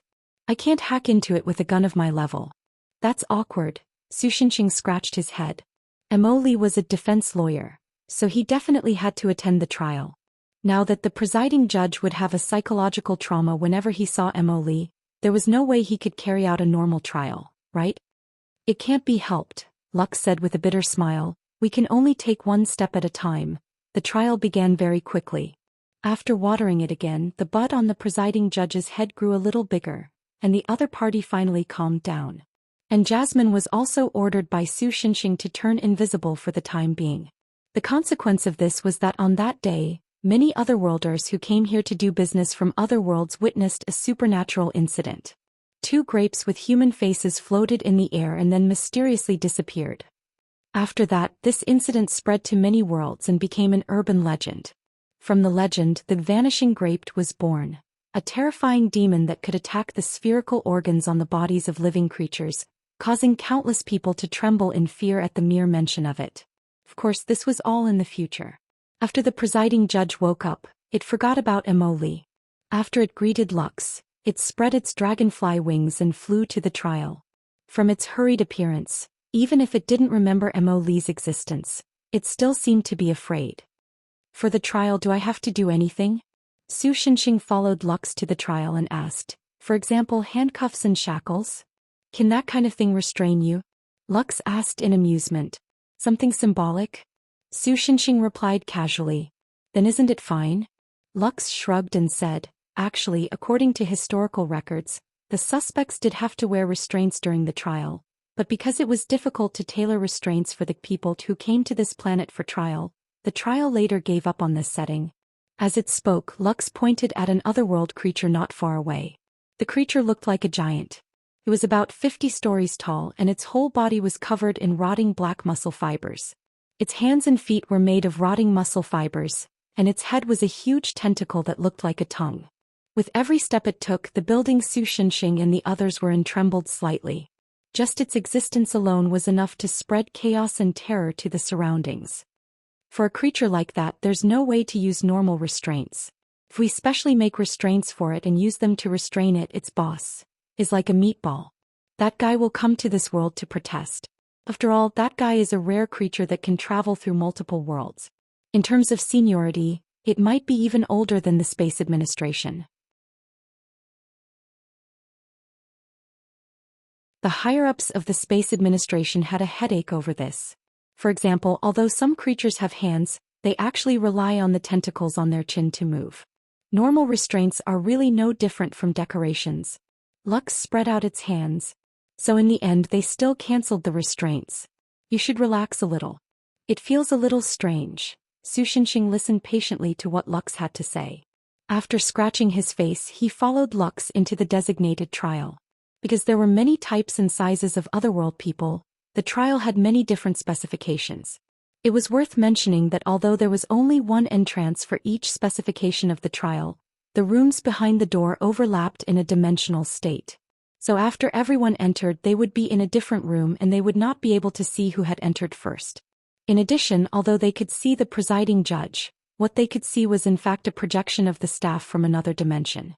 Therefore, the people on trial would not be able to attack the legal staff. Another dimension? That little thing is actually a powerhouse on the level of the 4-element giant whale? Hearing Lux's introduction, Su Xinxing could not help but be a little surprised. Well, actually, it's not as powerful as it sounds. The presiding judge does not have the ability to go to a higher dimension. It's just that through encrypted information they can reach a 5-dimensional platform built by the Space Administration that is mixed between the 3-dimensional and 4-dimensional space. Lux replied with a bitter smile. Although it's not a problem to use it to escape, it doesn't have any combat ability. In fact, when many otherworld people first heard of this situation, they would be like Su Shinxing. In fact, it was not that powerful. It was just that this kind of power that could shuttle between higher dimensions could almost ignore any confinement in this world and escape. Although it was so powerful, it still could not escape from Mo Li's mouth and stomach. In addition, the act of placing the suspect alone in an independent space was actually a kind of restriction imposed by the space administration on the suspect after the removal of the restraining props. If the suspect refused to accept the verdict and wanted to escape, the space would be directly sealed off, and it would be an indestructible space prison. Of course, whether or not it could be destroyed depended on the situation, except for existences at the level of Su Shinxing and Mo Li. Anyway, Lux had already guaranteed that Su Shinxing would be fine, so at first Su Shinxing just planned to go in and walk out. However, reality once again exceeded his expectations. When he stepped into the entrance of the courtroom, the overlapping dimensions behind the door began to shake. Some of the dimensions that were not well solidified because not many people used them directly collided with each other and were annihilated. In short, the entire overlapping dimension was in a mess. The Space Administration's dimensional sensor immediately sensed the abnormality here, and suddenly an ear-piercing alarm sounded throughout the entire building. At this time, the initiator of all this, Su Shinxing, looked at the distorted scene in front of him in a daze. He could not help but be at a loss.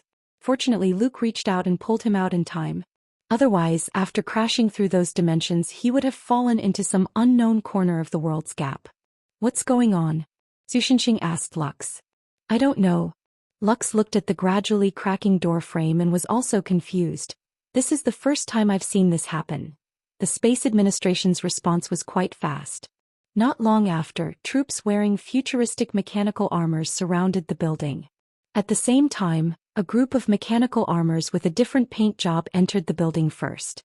From the paint job, it seemed like they were an ambulance team. After Lux revealed his identity to them, he left with Su Shinxing and Mo Li. It seemed that the trial could not be carried out for the time being. How about, Su Shinxing thought for a few seconds and suggested to Lux. Let's go eat lunch first.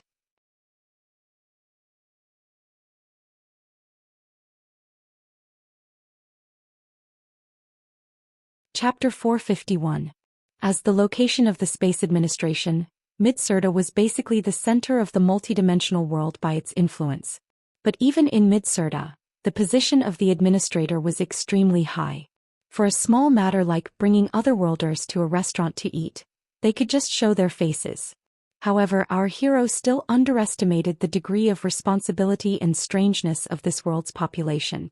Forget about things like heavy oil, helium-3 and photonic energy batteries, USB universal interface.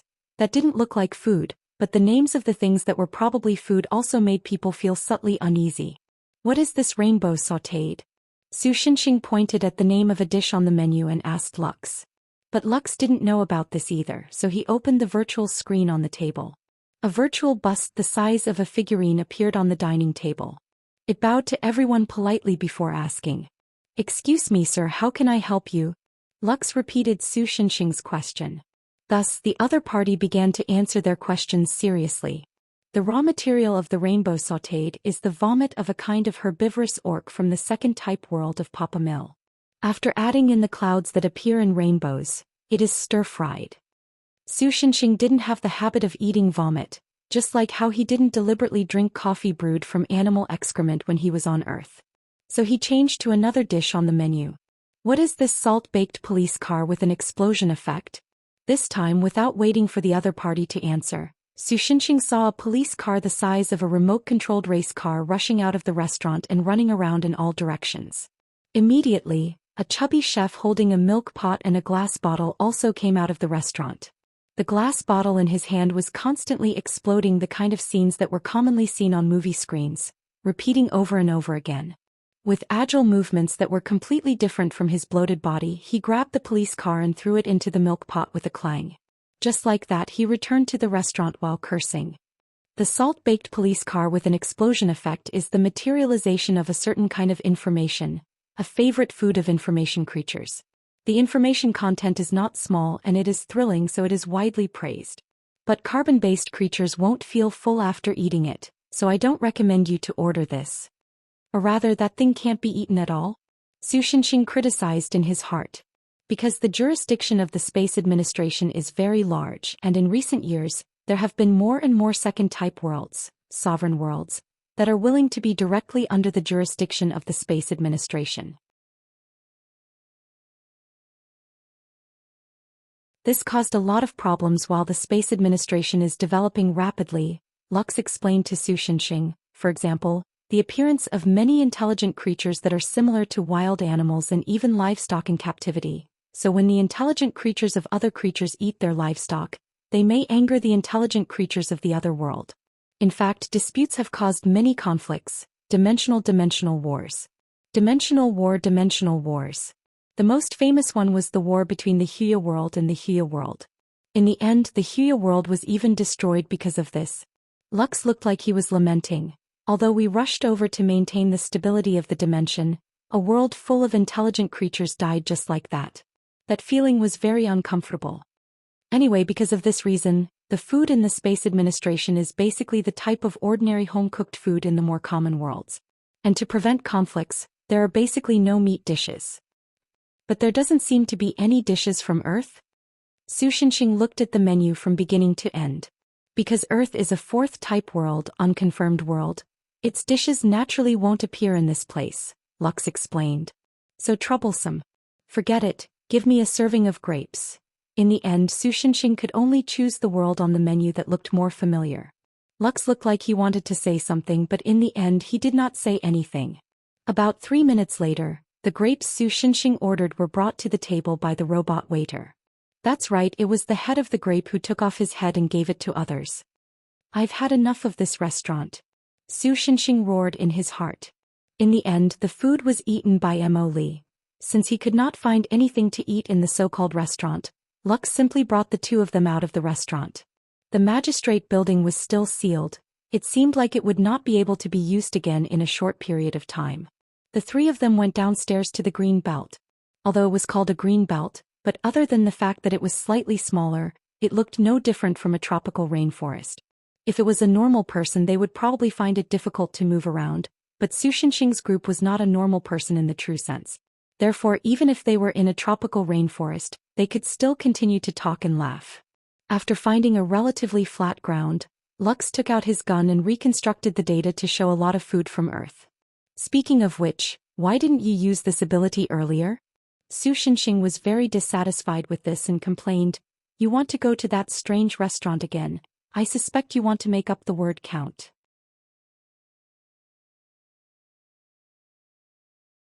Because the gun has a quota for the information distribution. Lux replied innocently, "If I exceed the quota, my rating will drop and my salary will decrease. I should save as much as I can. Your Space Administration is a universal superclass. Organization, how can you be so stingy?" Su Shenxing could not help but be surprised. Even the landlord doesn't have any extra food. Lux spread out his hands and had a helpless expression. Is that really the case? Su Shenxing narrowed his eyes and asked suspiciously, "It's just a joke. After all, a large amount of information appearing out of thin air in a world will also cause the entropy of the universe itself to suddenly increase. When this situation intensifies to a certain extent, it will cause the destruction of the universe. Therefore, the information distribution quota for the executive officer's gun is also for this reason." Lux explained leisurely, "Although it's just a joke, it is said that the reason for the control of the gun quota is because of the lack of budget. Although I only heard it from hearsay. Also, if you don't eat, the food will be eaten by Mo Li." After listening to his explanation, while Su Shenxing still did not understand what was going on, but in his understanding it was probably the same as him. In order to prevent his actions from inadvertently destroying the world, it was like insurance. After lunch, the magistrate building was still not in use. There was even a floating translucent screen outside the building, telling the public that the building needed a large-scale overhaul and could only be reopened tomorrow or even the day after tomorrow. This made Su Shenxing very unhappy. He came here with the intention of playing for a day, but in the end he was forced to sleep outside. This was not part of his plan. "Isn't this Lux?" At this time a deep male voice came from beside them. Su Shenxing turned his head and saw that the person who came was about 3 meters tall, wearing a cloak. He had a stubble on his face and looked like he was dispirited and unmotivated. Officer Roland. When Lux saw the other person, he did a reflexive action. Su Shinxing thought that it was an action similar to a salute. At the same time, he also noticed that Lux's body was tense as if he was nervous. You came at the right time. The other person patted Lux's head with his broad palm.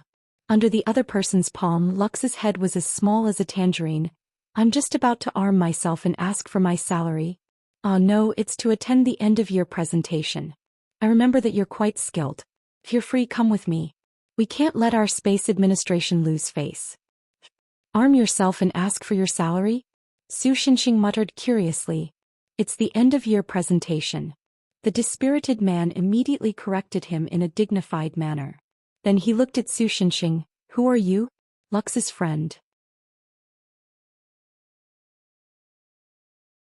Lux was about to introduce Su Shinxing, but the other person laughed loudly. Forget it, that's not important. I want to ask you, little brother, how are your skills? Su Shinxing was also confused by the other person's bold and unruly appearance. He did not know whether to call him thick-skinned or unruly, but he just replied subconsciously, not bad, then there's no problem. Come with us to attend the end-of-year presentation. I was worried that I would be the only representative of the Space Administration this time. I might not be able to beat those old guys. The dispirited man was suddenly overjoyed. He did not even ask for Su Shinxing's opinion. He just grabbed him by the neck and very unyieldingly led him in the direction of the portal. Su Shinxing thought for a moment and felt that it was quite interesting, so he decided to follow them and take a look. He gestured slightly to Emily, and the little girl understood and ran over with small, quick steps. The 3-meter-tall man also noticed the little Emily, and asked Su Shinxing with some hesitation, this little girl's skills. Why do you only care about her skills? That's why your end-of-year presentation is so dangerous. While Su Shinxing was complaining in his heart, he looked around and then pointed at a person not far away whose hair stood up like a hedgehog and whose whole body was emitting golden fighting spirit. Like that, she can take on 10 of them. Oh, that's great. The dispirited man did not have the slightest doubt about this. It was unknown whether it was an act or a sincere exclamation. Wait a moment. Lux, who was stunned for a long time, came back to his senses and quickly caught up with the crowd. He said to the dispirited man, Mr. Su is a person from another world and is not a member of the Space Administration. Is it really okay to just casually bring him to the end-of-year presentation? If I remember correctly, the end-of-year presentation will have a lot of important things to announce, right? Yes, just like you said, this little brother is from another world. So even if he knows about our Space Administration, who can he tell? Is he a native of that world? The dispirited man was very open-minded. Moreover, the things announced at the end-of-year presentation will be announced to the public sooner or later. The real confidential matters are still decided by other seminars. Lux, this is also your first time attending the end-of-year presentation of the Space Administration, right? Because in the past years I was always on a mission. Or rather, basically, there would not be a steward attending this kind of conference. That's right. Just treat it as if you were tricked by me and attend this once. How about it? The dispirited man yawned and finally let go of Su Shinxing's neck. He took the lead and walked in front of Su Shinxing.